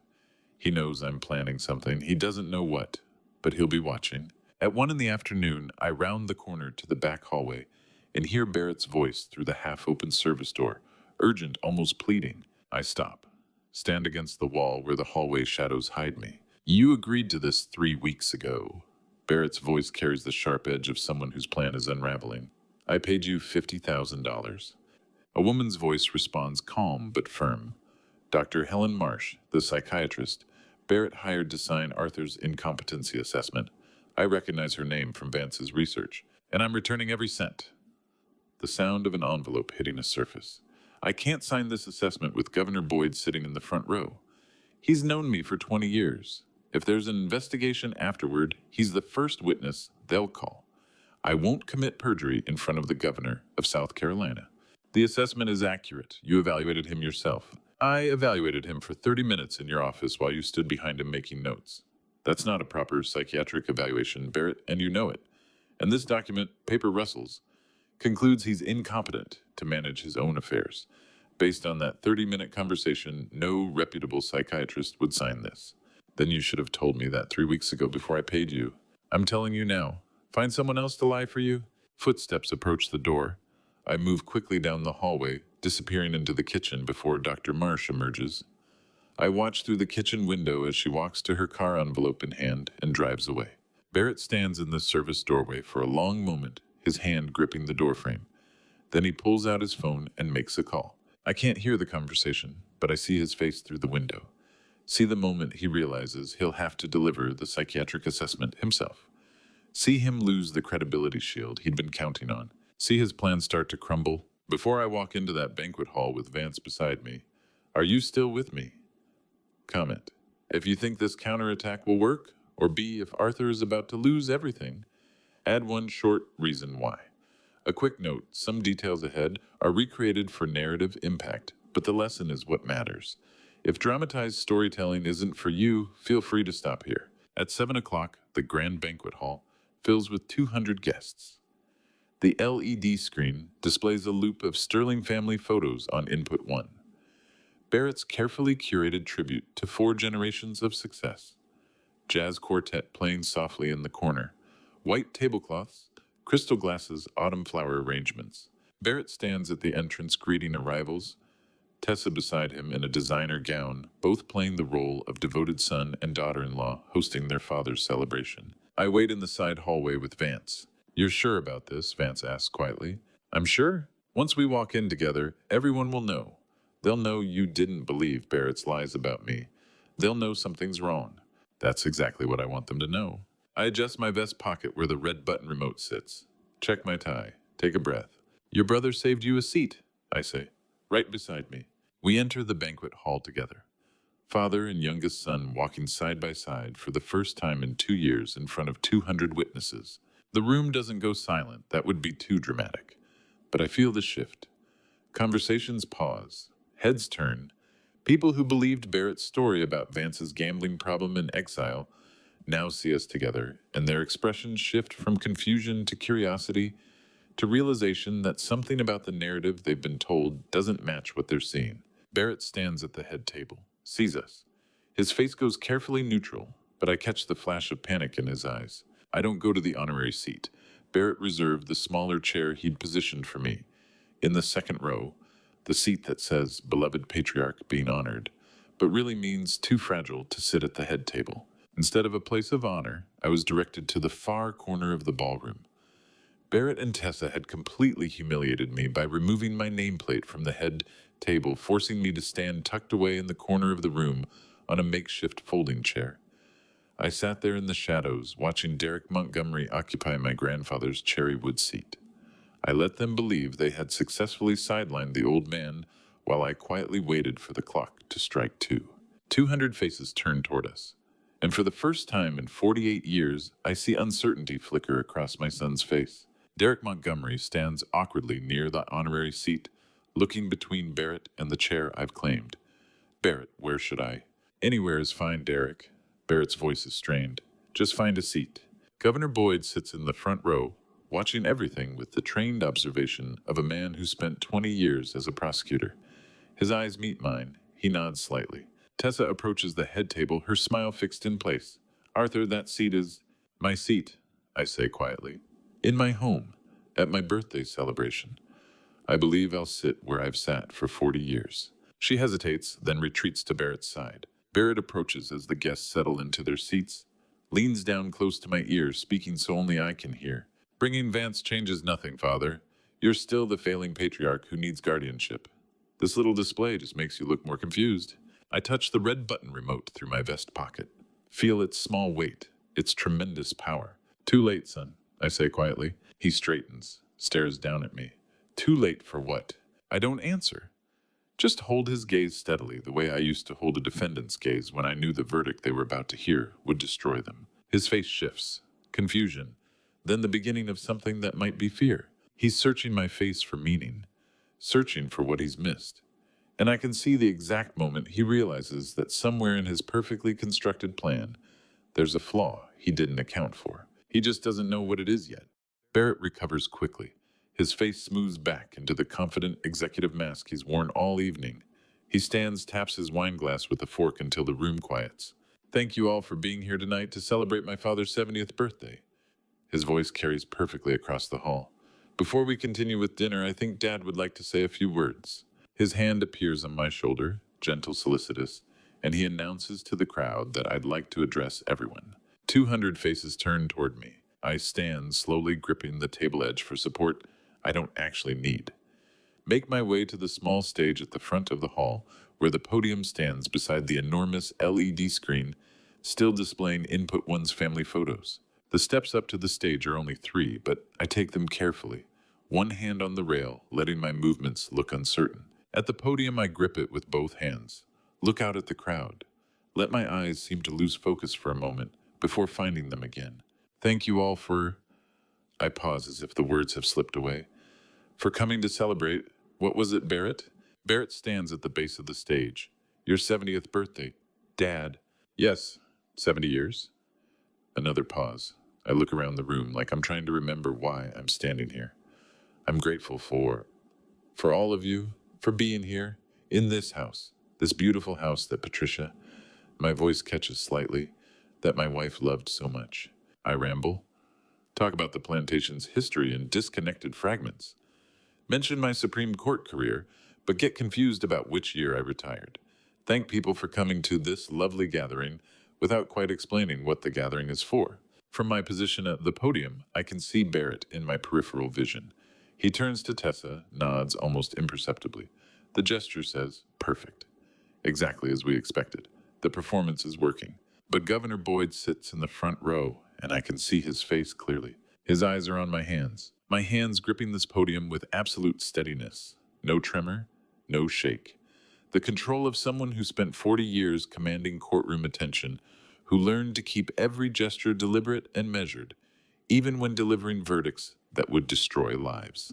Boyd's eyes meet mine across 200 heads, and in that instant, I know he sees the performance for what it is. I finish my rambling speech with a vague expression of gratitude, then carefully descend the stage steps. Barrett is there immediately, his hand under my elbow, as if steadying me, guiding me back to my makeshift folding chair in the corner. I sit back down on the cold metal, feeling the hum of the ballroom fade. Vance leans close from the adjacent wall, his eyes signaling that the cameras are live. That was exactly what needed to happen, I whisper back. Dinner continues. Servers bring out courses. Conversations resume. The jazz quartet plays. Everything appears normal, celebratory, exactly as Barrett planned. But I watch Barrett. Watch him check his phone. Watch him scan the room. Watch him calculate. At 8 o'clock, he stands and walks to the corner near the service entrance where Tessa has positioned herself. I stand too slowly, using the movement to stretch my legs as an excuse to drift closer to that corner. Elijah catches my eye from across the room, touches his phone discreetly. The mobile camera he's carrying is recording. I position myself near a floral arrangement just out of their direct line of sight, but close enough to hear. Barrett's voice is low, urgent. Go on stage in 5 minutes. Announce the transfer of family leadership. Say it's time for a new generation to steward the Sterling legacy. Then ask Dad to come up and formally re-sign the POA in front of everyone. Tessa keeps her voice equally quiet. What about the psychiatric assessment? Marsh refused to sign it. I'll read it myself. Barrett's tone is cold final. No doctor's signature needed. 200 witnesses watching him publicly validate the POA trumps one psychiatrist's signature. They'll all testify he was competent enough to sign in front of them. It validates everything. And if he refuses, he won't. Look at him, he's barely holding the performance together. By the time you call him up there, he'll be so confused, he'll sign whatever we put in front of him. And if he does refuse, that proves incompetence even better. Either way, we win. Tessa nods, adjusts her dress, prepares to take the stage. My fingers find the remote in my vest pocket. Small, smooth, heavy with consequence. Barrett's plan is perfect from his perspective. Force me to re-sign the POA on stage before 200 witnesses, including the governor.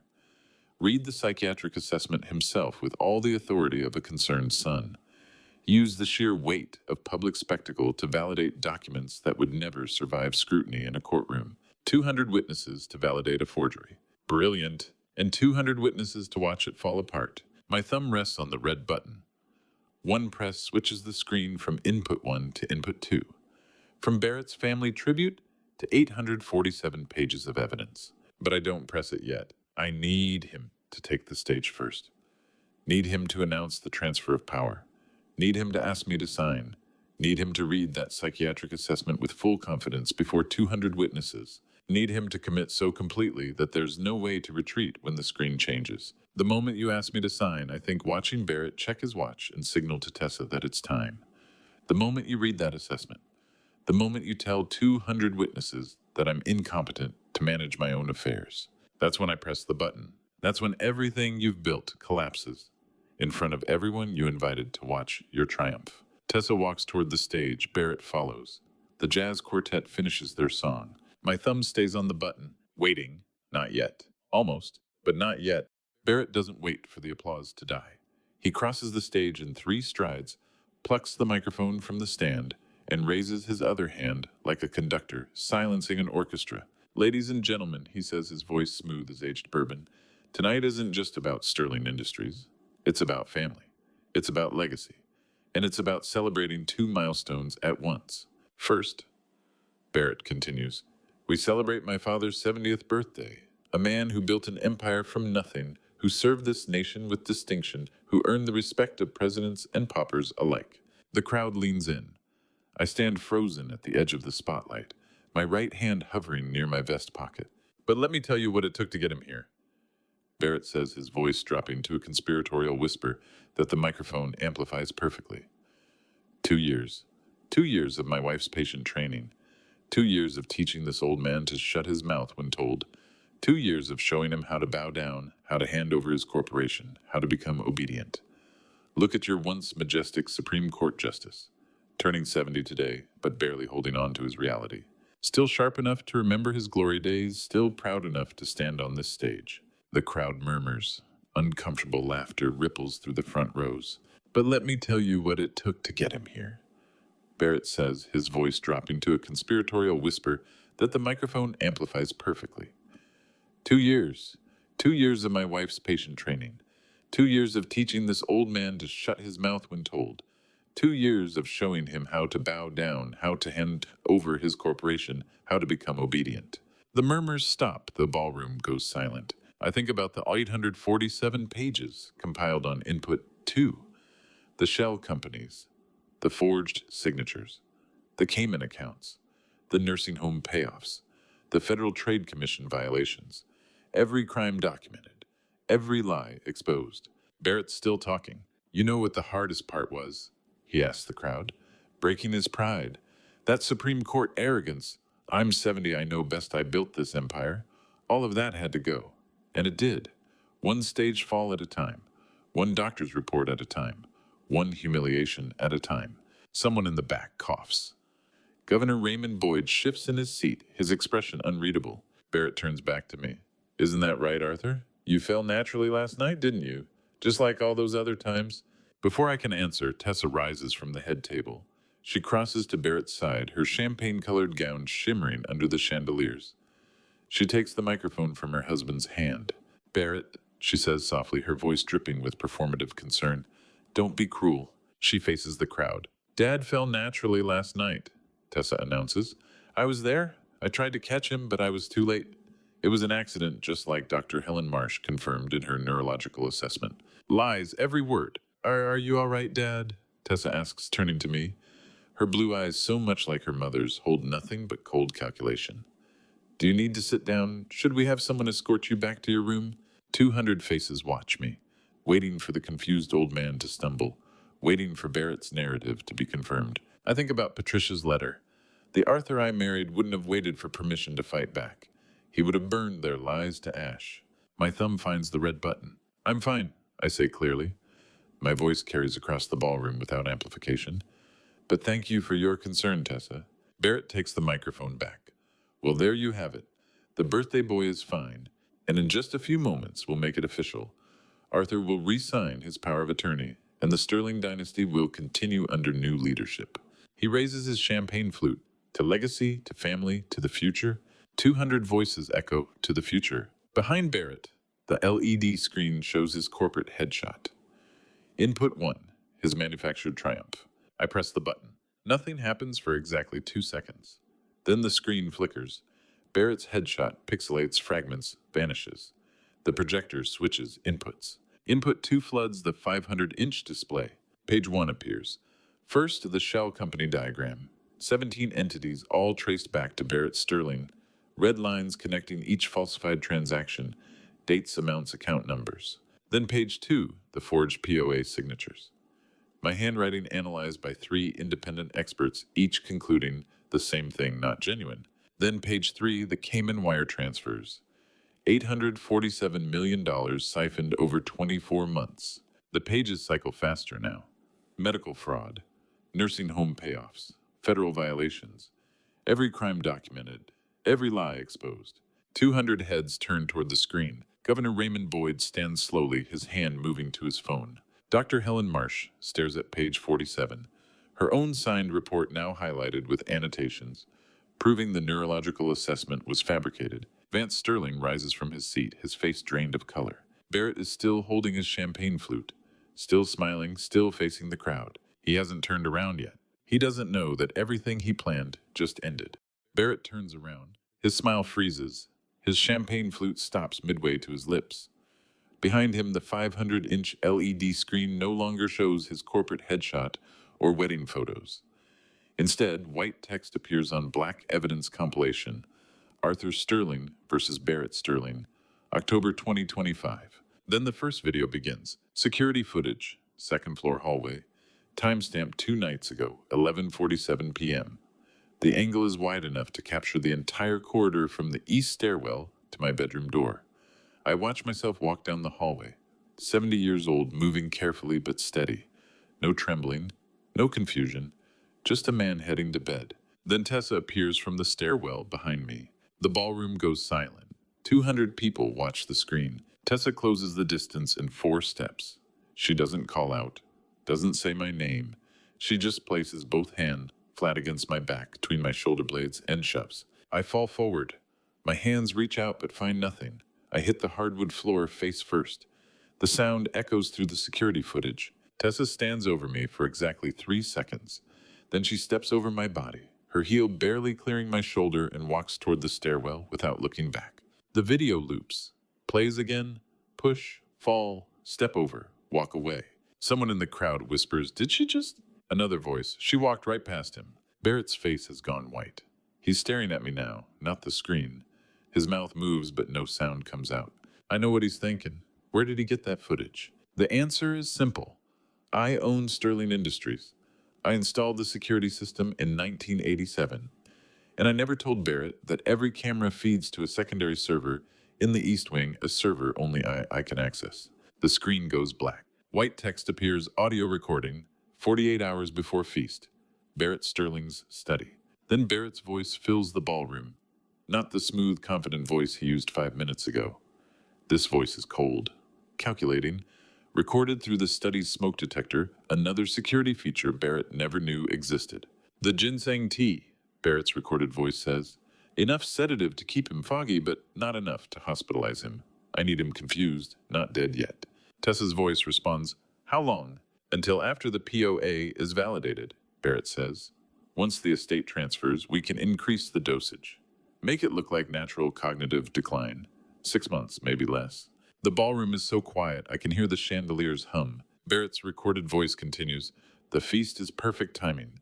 200 witnesses watching him stumble through a speech confirming everything we've documented.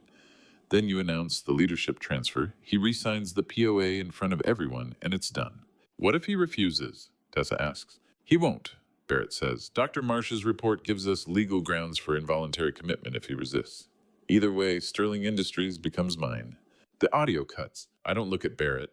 I look at Governor Raymond Boyd. He's sitting perfectly still, his eyes fixed on the screen, his hand resting on his phone. The screen lights up again. This time it's closer footage Barrett's study shot from above. The timestamp reads October 10th, 2025, 2:34 a.m. Barrett sits at his desk. In front of him, my medical guardian, power of attorney document. To his right, a reference sheet with my signature from a 2019 corporate filing. I watch Barrett practice my signature on scratch paper. Once, twice, 3 times. He compares each attempt to the reference sheet, adjusting the angle of the tail on the G, the loop on the S. On the 4th attempt, he nods. Then he signs the POA. The signature is perfect, exactly like mine, and completely forged. Someone in the crowd says aloud, "He practiced the signature." Governor Boyd leans forward, his lips move silently, fraud. Carol Montgomery whispers to Derek, "We need to leave, now." But Derek isn't listening. He's staring at the screen like a man watching his future collapse. The video ends. A new image appears. A bank statement. Tessa Hawthorne's personal account. Chase private client. Account ending in 4782. 2 deposits are highlighted in red. First deposit, $2,500,000 from Barrett Sterling Holdings, LLC, Memo Strategic Planning Consulting. Date September 15th, 2025. Second deposit, $1,500,000 from Montgomery Group LLC. Memo Sterling Land Acquisition. Advance payment. Date September 22nd, 2025. I watch 200 faces process what they've seen. Not a failing patriarch, but a Supreme Court justice who set a trap and waited for his son to walk into it. The Montgomery payment sits on the screen for 10 full seconds. Carol Montgomery's face drains of color. She grabs Derek's arm, but he pulls away. Mother, Derek says, his voice carrying across the silent ballroom. What did you do? I thought it was a legitimate investment, Carol whispers. Barrett said the land was... Barrett lied, Derek says flatly. And you paid his wife $4 million to help him steal his father's company. A guest 3 tables away reads the screen aloud. Montgomery Group LLC Sterling Land Acquisition. Another voice, they paid her to betray her own father. Tessa hasn't moved. She stands beside Barrett, frozen her champagne-colored gown, suddenly looking like a costume from someone else's life. The evidence compilation ends. The screen goes black, then displays a final message. 847 pages submitted to South Carolina Attorney General, October 19th, 2025. The silence that held the room for 2 minutes shatters. Chairs scrape against marble. Whispers spread like water, breaking a dam. 2 voices, then 10, then 50, then everyone talking at once. Guests stand. Some pull out phones, others back toward the exits. He tried to poison his own father, someone says. The Montgomery family paid her, another voice answers. Governor Raymond Boyd rises from his seat. He turns to a man in a dark suit standing near the east wall. State Police Lieutenant Marcus Stone, off duty but present as Boyd's security detail. Boyd's voice cuts through the chaos. Don't let anyone leave. 200 witnesses, 200 potential testimonies, and Barrett is still holding the microphone, still standing on the stage, finally understanding that everything he planned just ended. Lieutenant Marcus Stone moves to the main entrance and stands with arms crossed. The guests who'd started toward the doors stop, turn back, find their seats. Barrett stands on the stage microphone, still in his hand. He looks at the dark screen behind him, looks at Tessa, looks at 200 faces staring back. He opens his mouth to speak. Nothing comes out. For the first time in his 48 years, Barrett Sterling is completely speechless. I watch him understand what just happened. The confident manipulator who always controlled the conversation, who talked his way into my family's life and my company's boardroom, has lost the only weapon he ever truly mastered: language. Tessa takes 1 step backward, then another. She's still on the stage, but no longer beside him. The movement is subtle, most people wouldn't notice. But I see it clearly. She's calculating her own survival, and that calculation no longer includes standing next to her husband. Barrett watches her retreat. His eyes widen slightly. He finally understands in the hierarchy of self-preservation he's alone. I stand from my seat in the corner. The movement draws every eye in the room. I cross from the corner to the stage steps, moving with the deliberate pace I used 40 years ago when approaching the bench. 1 step. Pause. Another step. Let them watch. Let them see that my hands don't tremble, my gait doesn't waver, my mind hasn't failed. Vance rises and follows 3 paces behind me. Elijah moves to the banquet hall's west entrance and stands beside the state police officer. 2 men, both over 6 feet tall, blocking the exit. I climb the stage steps. Barrett watches me approach but doesn't move. The microphone hangs loose in his hand. Barrett, I say quietly, step aside. He stares at me like a man watching his own execution. Vance's voice carries across the stage. You heard him. Barrett steps aside. I cross to the podium, the same podium where he planned to announce my incompetence, to have me re-sign the forged power of attorney, to complete his theft in front of 200 witnesses. Rob Fletcher appears from the audience carrying a black leather portfolio. He places it on the podium in front of me, nods once, and steps back.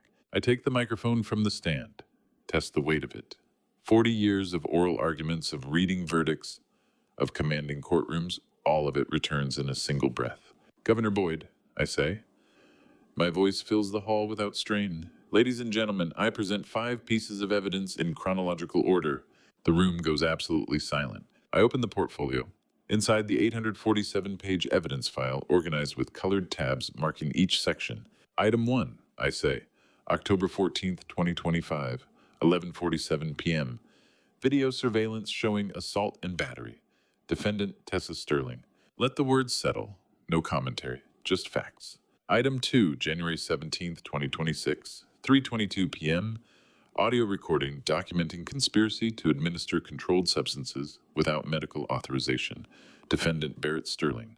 Someone coughs, otherwise silence. 40 years fall away, and I am standing where I always belonged.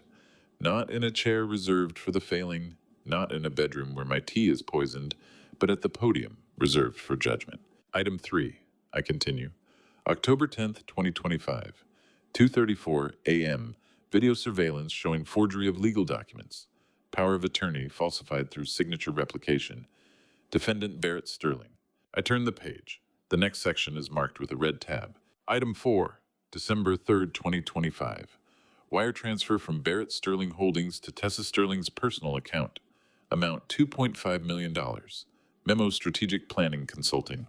I pause. Item 4 continued. December 10th, 2025. Wire transfer from Montgomery Group LLC to Tessa Sterling's personal account. Amount $1.5 million.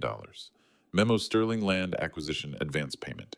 Carol Montgomery's chair scrapes against the marble floor. She stands abruptly, her champagne silk gown rustling. I need to call a lawyer. She takes 2 steps toward the exit. Derek reaches for her arm, but she pulls away. Mother, Derek starts. Not now, Carol snaps. She moves faster.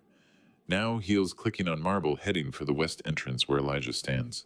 How many times did I read evidence in precisely this cadence, with precisely this control, knowing each word carried the weight of verdict? How many defendants watched me the way Barrett watches me now, understanding too late that the trap already closed, that every exit was sealed before they even knew they were caught? Governor Raymond Boyd rises from his seat. His voice carries across the ballroom with the authority of a man who served 3 terms and commanded the South Carolina National Guard before that. Sit down, Carol. Carol freezes halfway to the door. She turns slowly, her face drained of color. Raymond, I have the right to... You have the right to remain in this room until the Attorney General arrives, Boyd says evenly, which should be approximately 40 minutes from now, given that I texted him the moment the evidence started playing. The room holds its breath. Carol looks at the exit, looks at Elijah blocking it, looks at the 200 witnesses watching her every movement. She walks back to her table and sits down. Derek won't look at her, won't speak. He just stares at his empty champagne flute like it holds answers to questions he's afraid to ask. I return to the microphone. Item 5. I say, turning to the final red tab in the portfolio. October 15th, 2025. Forensic analysis of power of attorney signature. 3 independent handwriting experts. Unanimous conclusion forgery. I close the portfolio. The complete file has been submitted to South Carolina Attorney General Rachel Martinez. Copies have been provided to the Federal Bureau of Investigation and the Securities and Exchange Commission. All evidence is admissible under South Carolina Code and Federal Rules of Evidence. I set the microphone back on its stand. The banquet hall is no longer a celebration. It's a courtroom, and no one leaves until the verdict is read. Someone coughs, otherwise silence. 40 years fall away, and I am standing where I always belonged. Not in a chair reserved for the failing, not in a bedroom where my tea is poisoned, but at the podium reserved for judgment. Item 3. I continue. October 10th, 2025, 2:34 a.m. Video surveillance showing forgery of legal documents. Power of attorney falsified through signature replication. Defendant Barrett Sterling. I turn the page. The next section is marked with a red tab. Item 4. December 3rd, 2025. Wire transfer from Barrett Sterling Holdings to Tessa Hawthorne's personal account. Amount $2.5 million. Memo Strategic Planning Consulting. I pause. Item 4 continued. December 10th, 2025. Wire transfer from Montgomery Group LLC to Tessa Hawthorne's personal account. Amount $1.5 million. Memo Sterling Land Acquisition Advance Payment. Carol Montgomery's chair scrapes against the marble floor. She stands abruptly, her champagne silk gown rustling. I need to call a lawyer. She takes 2 steps toward the exit. Derek reaches for her arm, but she pulls away. Mother, Derek starts. Not now, Carol snaps. She moves faster.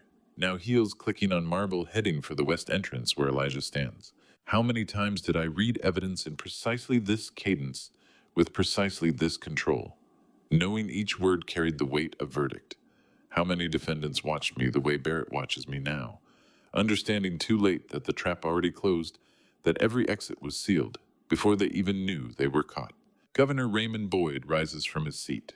His voice carries across the ballroom with the authority of a man who served 3 terms and commanded the South Carolina National Guard before that. Sit down, Carol. Carol freezes halfway to the door. She turns slowly, her face drained of color. Raymond, I have the right to... You have the right to remain in this room until the Attorney General arrives, Boyd says evenly, which should be approximately 40 minutes from now, given that I texted him the moment the evidence started playing. The room holds its breath. Carol looks at the exit, looks at Elijah blocking it, looks at the 200 witnesses watching her every movement. She walks back to her table and sits down. Derek won't look at her, won't speak. He just stares at his empty champagne flute like it holds answers to questions he's afraid to ask. I return to the microphone. Item 5, I say, turning to the final red tab in the portfolio. October 15th, 2025.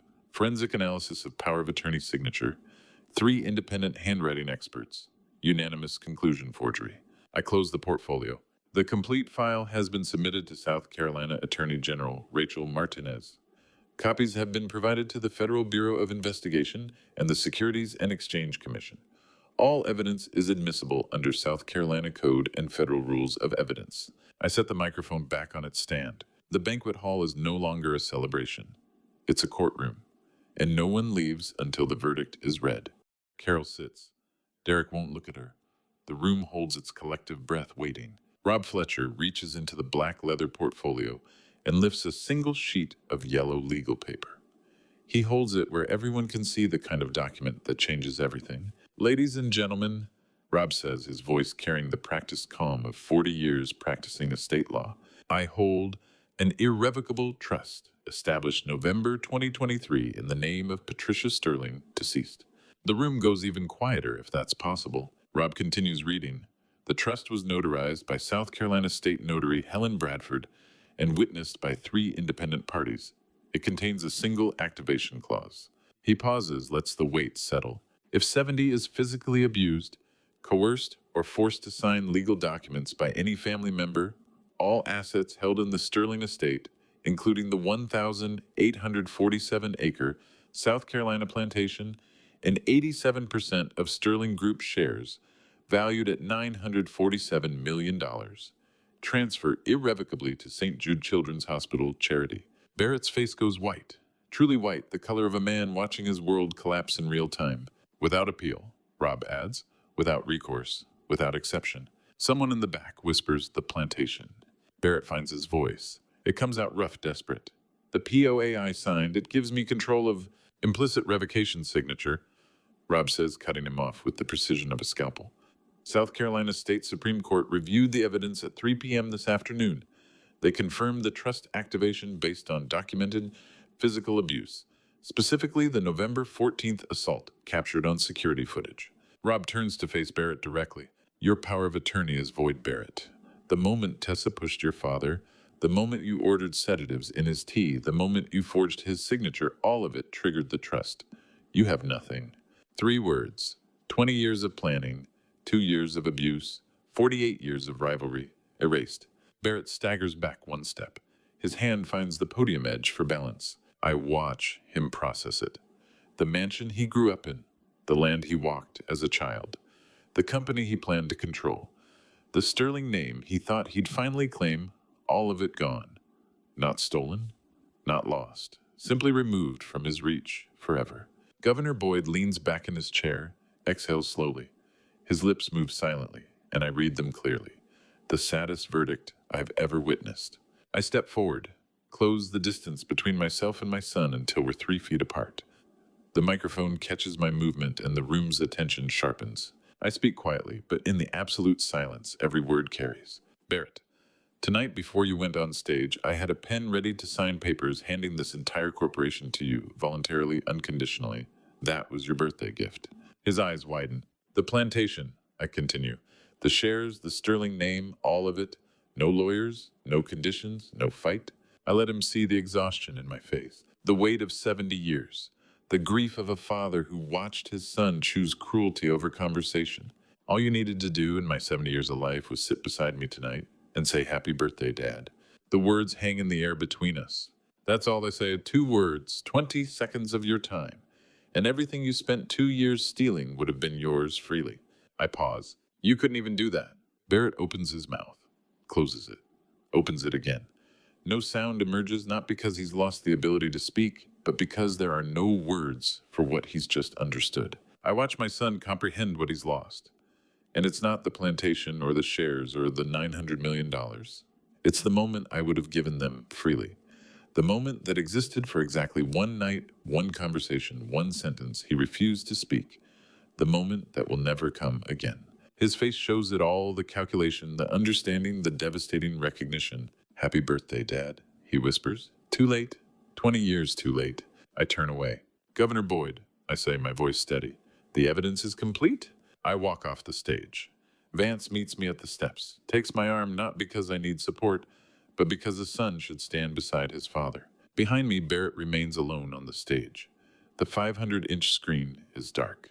The microphone stands silent. The banquet hall that should have celebrated his triumph has become the courtroom where his verdict was read. 200 people sit in absolute silence, not the shocked silence of scandal or the horrified silence of crime exposed.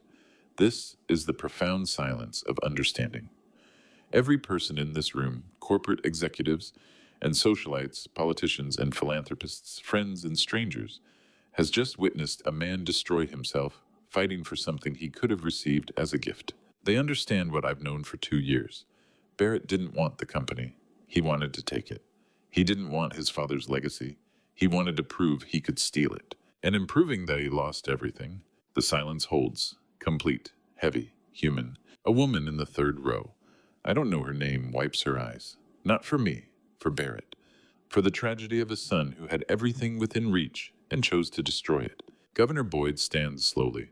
He smooths his jacket, straightens his shoulders, and assumes the bearing of a man who's about to exercise gubernatorial authority. But for now, for this moment, the silence continues. 200 witnesses to the saddest truth I've ever spoken. Some things cannot be bought, stolen, or forged. Some things respect love, legacy you can only receive. And Barrett chose everything except receiving. The silence in the grand banquet hall is absolute, and in it, everyone understands. We just watched a man lose not because he failed to win, but because he refused to simply accept what was already his. The silence breaks when Governor Raymond Boyd stands. 200 people fall quiet again, not waiting for revelation this time, but for authority. Boyd smooths his jacket and speaks in the measured cadence of a man who's issued executive orders in crisis. Ladies and gentlemen, I studied law under Judge 70 35 years ago at University of South Carolina.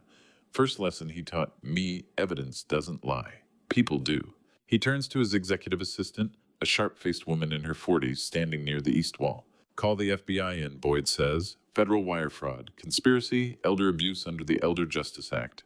The rear doors of the banquet hall open. 3 agents in dark suits enter 2 men, 1 woman, all carrying the unmistakable bearing of federal law enforcement. They cross the marble floor in formation, their footsteps echoing in the silence. The lead agent, a broad-shouldered man in his 50s, approaches the stage. He looks at Barrett, then at Tessa. Barrett Sterling, he says, you're under arrest for wire fraud conspiracy to commit fraud and elder abuse. You have the right to remain silent. Barrett doesn't resist, doesn't speak. He just extends his hands, and the agent secures the handcuffs with practiced efficiency. The female agent moves to Tessa. Tessa Hawthorne, you're under arrest for conspiracy, assault, and financial crimes. You have the right to remain silent. Tessa's face is bloodless. Her hands shake as the cuffs close around her wrists. She looks at me once, just once, and I see it in her eyes, not remorse, but the recognition that she gambled everything and lost. 200 witnesses watch in absolute silence as the agents escort Barrett and Tessa toward the exit. No one pulls out phones. No one whispers. They just watch. Barrett passes within 5 feet of me. He doesn't look up, doesn't meet my eyes, just walks, handcuffed toward a future that no longer includes the Sterling name or the dynasty he tried to steal. The doors close behind them. Movement draws my attention to the Montgomery table. Derek stands abruptly, his chair scraping marble. He adjusts his suit jacket, the same deliberate gesture Barrett used 2 years ago when he announced I was no longer competent to run my own company. Carol reaches for his arm. Derek, wait. He pulls away without a word, without looking at her, without hesitation. Derek walks toward the exit with the same measured pace Barrett once used to show me I'd been dismissed from my own life. He doesn't hurry, doesn't explain, just leaves his mother sitting alone at a table meant for family. Someone whispers, he's leaving her, just like Barrett left his father. The pattern completes itself. Sons abandoning parents when the cost of loyalty becomes inconvenient. Carol sits frozen, staring at Derek's retreating back. understanding too late that the betrayal she funded has turned on her. I return to the microphone. My hand is steady when I lift it from the stand. One last thing tonight, I say. My voice has changed, no longer the judicial tone of evidence and verdict, but something warmer, something human, not to accuse, to give. The crowd stirs, another revelation coming. 2 years ago, I continue, I made the worst mistake of my life, worse than any judgment from the bench, worse than any case I ruled on in 40 years. I gesture to Vance standing beside me. I believed a liar's words more than my own eyes. I believed Barrett when he told me this son, Vance Sterling, had stolen from the company, had betrayed the family, had abandoned his obligations. Vance's jaw tightens. He knows what's coming. I was wrong, I say simply. Barrett lied. I believed him. And I sent Vance away for 2 years, banished him from his own home, his own family, his own name. The hall is silent again, but it's different now. People are leaning forward, listening, not for scandal, but for resolution. Tonight I stand before 200 witnesses and say what I should have said 2 years ago. Vance Sterling, this is your home, your family, your legacy. I turn to face him directly, and you are the heir to the Sterling dynasty. Vance's eyes fill. He tries to speak but can't, just nods, once his throat working. Beside him stands Brenda Colvin, 52 years old, Vance's wife of 27 years. She's a psychiatric nurse practitioner who stayed married to a man his own father rejected, who believed in him when his family didn't. She takes Vance's hand and holds it as tears run down his face. Dad, Vance manages just that one word. 200 people rise to their feet. But this time they're not standing in shock or horror. They're standing in witness to something broken being made whole. The applause starts quietly. One person, then 10, then everyone building into something that sounds like relief. I step back from the microphone and look at my son. My real son. The one who worked his way back into my life, not by scheming or poisoning or forging, but by simply being present, being honest, being willing to wait for me to see the truth. The space beside me where Barrett stood feels empty. Not painful anymore, just empty. A placeholder for a son who chose theft over trust, who spent 48 years fighting for something he could have received freely. But Vance is here. Elijah is here, standing guard at the door with the quiet strength of a man who never needed the spotlight. Rob Fletcher is here, having spent 2 years compiling evidence while pretending to process corporate paperwork. And I realize something I haven't felt since taking the Supreme Court oath at age 22, lightness. For 70 years, I carried the weight of judgment, the burden of perfection, the responsibility of dynasty, the pressure of the bench, literal and figurative, where every decision mattered, every word carried precedent, every mistake became permanent record. Tonight, I laid it down. I look at Vance and understand I don't have to carry it anymore. The Sterling name will continue. The dynasty will survive. But not because I controlled it or protected it or sacrificed everything to preserve it. Because I finally trusted it to the right hands. Vance steps close, his voice quiet. Let's go home, Dad. First time in 70 years, I don't feel the weight of the bench on my shoulders. The banquet hall is empty now. 200 white chairs face a dark stage, and I am the only one left. 11 p.m. The catering staff cleared the tables an hour ago. The chandeliers are dimmed to half power, casting long shadows across the marble floor. White flowers in crystal vases line the head table, but they're already wilting petals, browning at the edges, stems drooping. The 3 chairs at the honorary table sit conspicuously empty, Barrett's seat where he planned to announce my incompetence. Tessa's seat, where she would have smiled and played the dutiful daughter. Carol Montgomery's seat, positioned strategically for maximum networking value. I pick up the menu from Barrett's place setting. Heavy cream cardstock with elegant calligraphy in gold leaf. Tessa designed these. I recognize her preference for historic fonts. She even matched the typeface to the plantation's original dinner menus from 1847. Sterling Industries Centennial Celebration, the header reads. Sterling Industries Centennial Celebration, the header reads. Honoring Arthur Sterling on his 71st birthday. I set it down. I won. Federal agents arrested my son and his wife before 200 witnesses.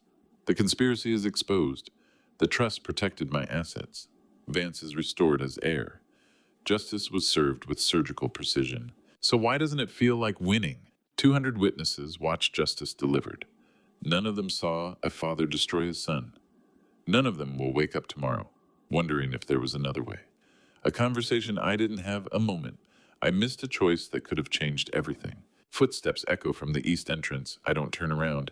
Dad, Vance says quietly. Are you okay? I consider lying. 40 years on the bench taught me how to present the verdict without showing the deliberation. But I'm tired of performing strength. No, I say, but I'll be okay. Vance crosses to where I'm sitting and lowers himself into the chair beside me. Brenda follows her hand, resting gently on my shoulder for just a moment long enough to say, we're here brief enough not to intrude. We can stay, Brenda says, as long as you need. I shake my head. Go home. Get some rest. Tomorrow we start rebuilding. Vance doesn't move immediately. He looks at the empty stage, the dark screen, the three empty chairs. He chose this, Vance says finally. You gave him every chance to choose differently. I know, I say. Doesn't make it hurt less. They leave quietly, and I sit alone in the empty hall for another hour before driving home. 3 weeks pass in newspaper headlines. Former Supreme Court Justice's son indicted on 7 federal counts. The Washington Post, front page, November 8th. Tessa Hawthorne confesses. Confirms elder. Abuse conspiracy. Richmond Times-Dispatch, November 12th.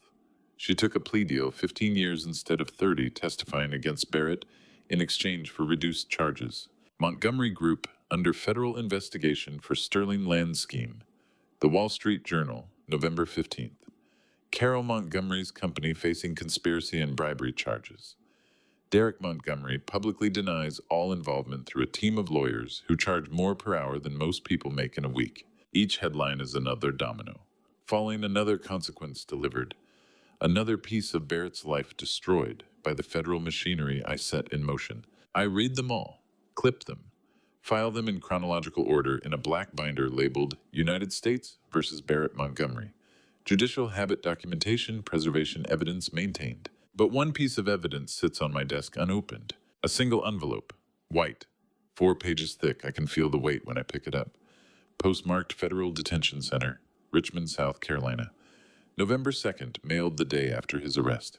Barrett's handwriting on the front, just one word, Dad. I pick it up every morning, hold it, feel the thickness of 4 handwritten pages, set it back down unopened. What do you say to the son you saved from himself by destroying him?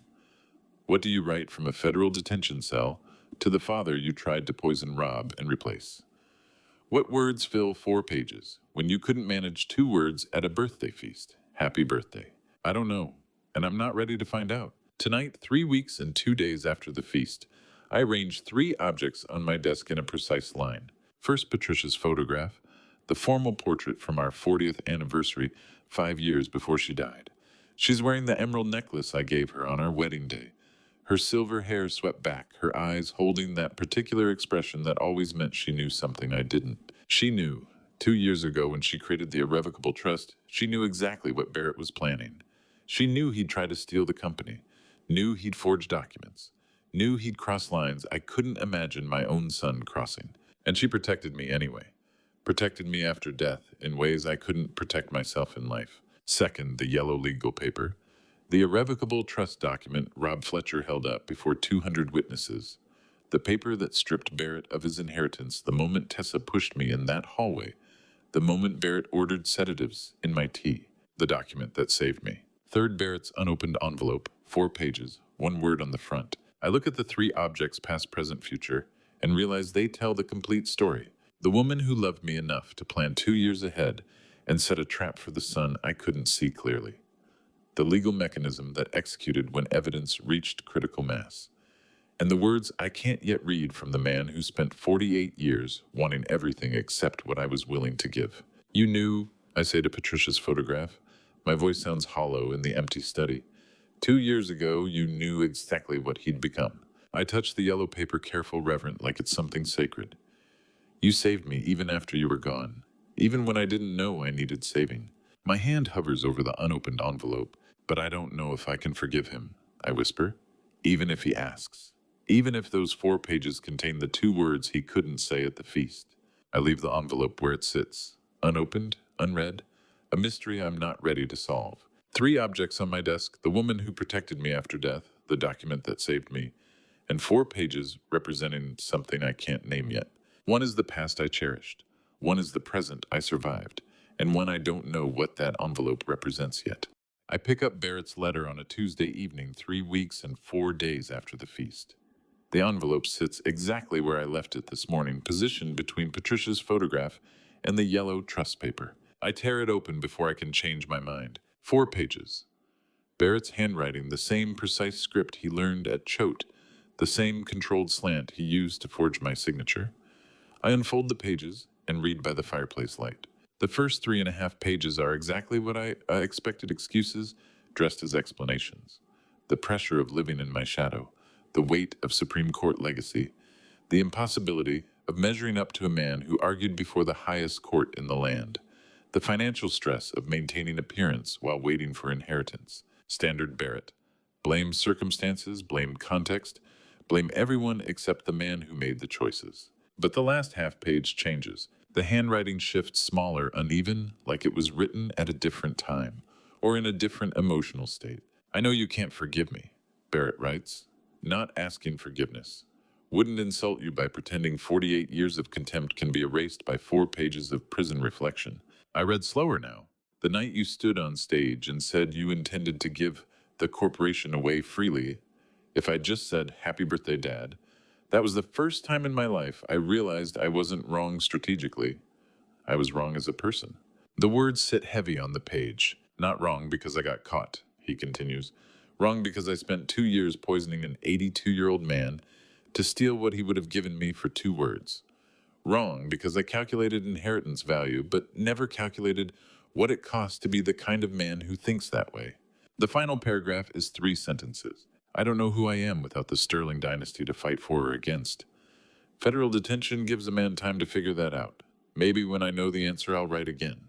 No signature, just the date November 2nd, 2025. I close the letter and read the last half page again, then fold it carefully and place it in my desk safe, next to the yellow trust paper. I consider writing back. Open my desk drawer, pull out the cream stationery with my initials embossed in the corner, the same paper I've used for correspondence since 1982. Uncap my fountain pen. Sit for 10 minutes with blank paper and full pen. Wrong as a person? I say aloud to the empty study. First honest thing you've said in 48 years. But honesty after betrayal isn't the same as honesty before. Remorse in prison isn't the same as choosing differently when you had the choice. I cap the pen, return the stationery to the drawer, close it. Some things require time, not words. 6 months pass. Winter through spring. Federal trials through sentencing. Barrett's imprisonment through Vance's first quarterly report as CEO of Sterling Corporation.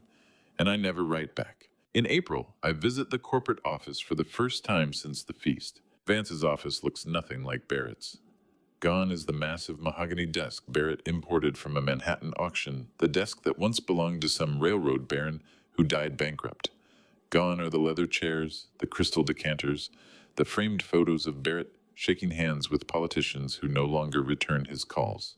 Vance sits behind a simple oak desk, modern ergonomic chair, single lamp, and in the corner on a small table by the window, Patricia's photograph, the same formal portrait that sits on my desk at home. Brenda stands near the bookshelf, organizing files. She sees me notice the photo. He put that up his first day, she says quietly, before he moved in the desk. Vance looks up from his laptop. You changed everything, I say. Needed to start clean, Vance replies, but kept what mattered. We sit in the meeting room for 40 minutes. Don't discuss quarterly reports or asset allocation or Sterling Group strategy. Vance talks about the tomato plant in his backyard. Brenda's trying to save it, but it's root-bound, needs a bigger pot. I talk about replanting the magnolia tree near Patricia's grave. The old one died 2 winters ago, and I finally hired someone to plant a new one. Younger tree. Won't see it reach full height in my lifetime, but that's not the point. Brenda says the tomato plant is root-bound, Vance says.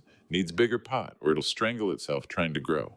Your mother always said that about me, I say. Root-bound in my own certainty.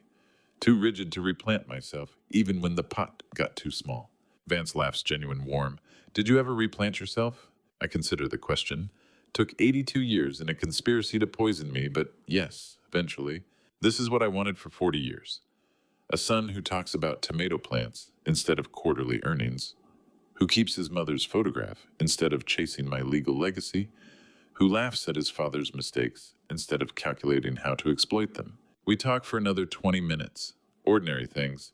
Brenda's mother's upcoming surgery, the Carolina humidity this spring, whether the plantation's oak trees need treatment for disease. Father and son, not Supreme Court justice and corporate heir, just two men learning to exist in the same room without dynasty between them. As I'm leaving, Vance mentions it casually, too casually, which means he's been thinking about how to bring it up. Barrett called last week, Vance says. From federal prison, wants to see you, 10 minutes, through the fence, supervised visit. I stop at the doorway, look out at Charleston Harbor through the office window. The water moves constantly, but never leaves, just cycles, returns, reshapes the shoreline one tide at a time. I take a long breath. Not yet, I say. Vance nods, doesn't push, doesn't argue. I turn back before stepping into the hallway. Add something quieter, surprising even myself. But not yet doesn't mean never. The door I slam shut at the feast in front of 200 witnesses, with FBI agents and evidence files and the weight of 48 years of disappointment. It's still closed, but no longer locked. Not yet. Not today. Not while the wound is this fresh. The betrayal this recent. The memory of poisoned tea and forged signatures this clear. But not never. Someday maybe I'll want to know who Barrett becomes when he's no longer fighting for or against the sterling name. When he's just a man in federal prison figuring out who he is without dynasty defining him. Not yet. But the door is no longer locked. 8 months after the feast, I'm watering Patricia's roses when I hear footsteps on the gravel path outside the garden fence. Thursday afternoon, exactly 3 o'clock, same as last week. Barrett stands on the other side of the white picket fence in a simple gray vest and work pants. His hair is shorter now, no expensive stylist, just a basic cut. He doesn't carry himself the way he used to. No swagger, no calculated posture, just a man in his late 40s who looks tired. He doesn't knock, doesn't ask to enter, just stands there, hands in his pockets, waiting. I continue watering. The roses need extra attention in June, South Carolina. Heat drains them faster than the irrigation system can compensate. I move from the white blooms to the red ones, adjusting the spray nozzle. 5 minutes of silence pass. Just the sound of water on leaves and the distant call of Carolina wrens in the oak trees. Without looking up, I say, "Rosebush in the east corner bloomed late this year." Barrett shifts his weight. "Because of lack of sunlight, Father. Shadow from the cherry tree is blocking it in the mornings." "Yes," I say, "I know the garden." Another minute of silence. "Could prune the cherry tree back," Barrett suggests. "Give the roses morning light again." "Could," I agree, "but the cherry tree is 60 years old. Your mother planted it." "Then leave it," Barrett says quickly. "Late blooms are still blooms." I move to the yellow roses near the south fence. These are thriving, full sun, good drainage, no competition from larger trees. We don't mention the feast. We don't discuss Sterling Corporation or the quarterly reports or the asset transfers. We don't talk about the white envelope with 4 pages I read once and filed away. We don't reference the 7 federal charges or the 7-year sentence he's serving on supervised release. 18 months served currently on probation for good behavior. We talk about roses and cherry tree shadows for 15 minutes. Then Barrett says, "I should go. Work release requires me back by 4:30. I nod without turning around. He walks back down the gravel path. Next Thursday at 3 o'clock, he'll return. This is our new language boundaries maintained through horticulture, reconciliation, attempted through careful limitation. Maybe this is all we can be now. Maybe that's enough. 2 months pass. 8 Thursdays. 8 conversations about roses, soil, pH, and whether the west fence needs another coat of weatherproof sealant. 0 mentions of poison tea. 0 discussions of forged signatures. 0 references to the night 200 witnesses watched a son get handcuffed on stage. Life resumes in other ways, too. I wake at 6 every morning, water Patricia's roses before the heat peaks, drink coffee in the kitchen while reading the Charleston paper. Vance and Brenda visit on Saturdays, planning their wedding small ceremony. 30 people here at the plantation in October when the weather cools. Brenda asks me to read poetry at the ceremony. Something about family, she says. Something that feels true. I agree without asking which poem. I taught poetry to first-year law students for 30 years. Used Wallace, Stevens, and Frost to explain precedent and interpretation. Law is just a form of poetry, I told them. Both require precision and both leave room for meaning to grow. Vance tells Brenda this story while I'm in the next room organizing books. He doesn't know I can hear. My father taught poetry to law students, Vance says. Said law was also a form of poetry. I didn't understand it then. Thought he was just being pretentious. And now, Brenda asks, now I think he was teaching us that rules and humanity aren't opposites. They're the same thing expressed in different languages.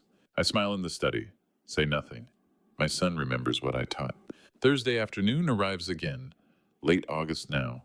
The roses are stressed from 3 weeks above 95 degrees. I'm watering twice daily, early morning and late afternoon. Barrett arrives at 3 o'clock. Same gravel footsteps. Same position outside the fence. But this time he doesn't ask about the flowers. Dad, he says, do you need anyone to repaint the fence? I notice the northeast corner is peeling. I look at the corner he's indicating. White paint curling away from the wood in long strips exposing gray weathered grain underneath. Yes, I say, peeling since summer. I can do it this weekend, Barrett says, if you allow. The fence that divides us is the same fence that teaches us how to be near each other without harm. This is what reconciliation looks like when trust can't be restored, only boundaries respected. I finish watering the last rosebush and coil the hose carefully around the mounted reel. The smell of wet earth and rose petals fills the air, the same smell from 40 years ago when I first planted this garden with Patricia. Let the primer dry 24 hours before applying top coat, I say. Remember, Barrett's voice is quiet. Yes, you taught me when I was 8. I walk toward the back door. My hand rests on the brass doorknob, the same doorknob Patricia polished every Saturday for 30 years. I pause. Barrett. Yes, Father. Thank you for asking. I go inside and close the door. Through the kitchen window, I watch him study the northeast corner of the fence. He crouches down, touches the peeling paint, makes mental notes about primer and top coat, and the 24-hour drying time I taught him decades ago. The garden where this story began, where he measured my land for theft, where he calculated property value and inheritance timelines, where he planned to take everything I built, is now the garden where he asks permission to paint. As some lessons take 48 years to learn, some reconciliations happen not through forgiveness, but through the slow practice of asking instead of taking. Some relationships can't be restored to what they were, but can be rebuilt into something else, something smaller, something bounded by white picket fences and Thursday afternoon conversations about roses. I taught Barrett how to paint a fence when he was 8 years old. Taught him about primer and top coat and letting things dry properly before rushing to the next step. Now, 40 years later, I'm teaching him the same lesson in a different language: how to approach slowly, how to wait at the boundary, how to ask permission instead of assuming entitlement. Sometimes teaching a person how to paint a fence properly is the only way you can still teach them how to be a human being. The roses bloom, the fence needs painting. My son asks permission. And in the garden where it all began, that's enough. And to you listening to my story, remember this: the hardest lessons come from those we trust most. Don't make my mistake of ignoring warning signs for years because you want to believe the best in someone. I spent 48 years watching my son measure everything for value while missing what truly mattered. I told myself his coldness was ambition, his manipulation was strategy. I was wrong. Sometimes the most loving thing you can do is set a boundary, even when it costs everything. This father revenge story isn't about vindication. The real family story's revenge isn't destroying your enemy, it's refusing to let them destroy you. I believe God puts us through trials to show us what we're capable of choosing. Barrett chose theft. I chose truth. If you're facing your own father revenge moment, remember, boundaries aren't cruelty. They're the fence that teaches people how to stand close without causing harm.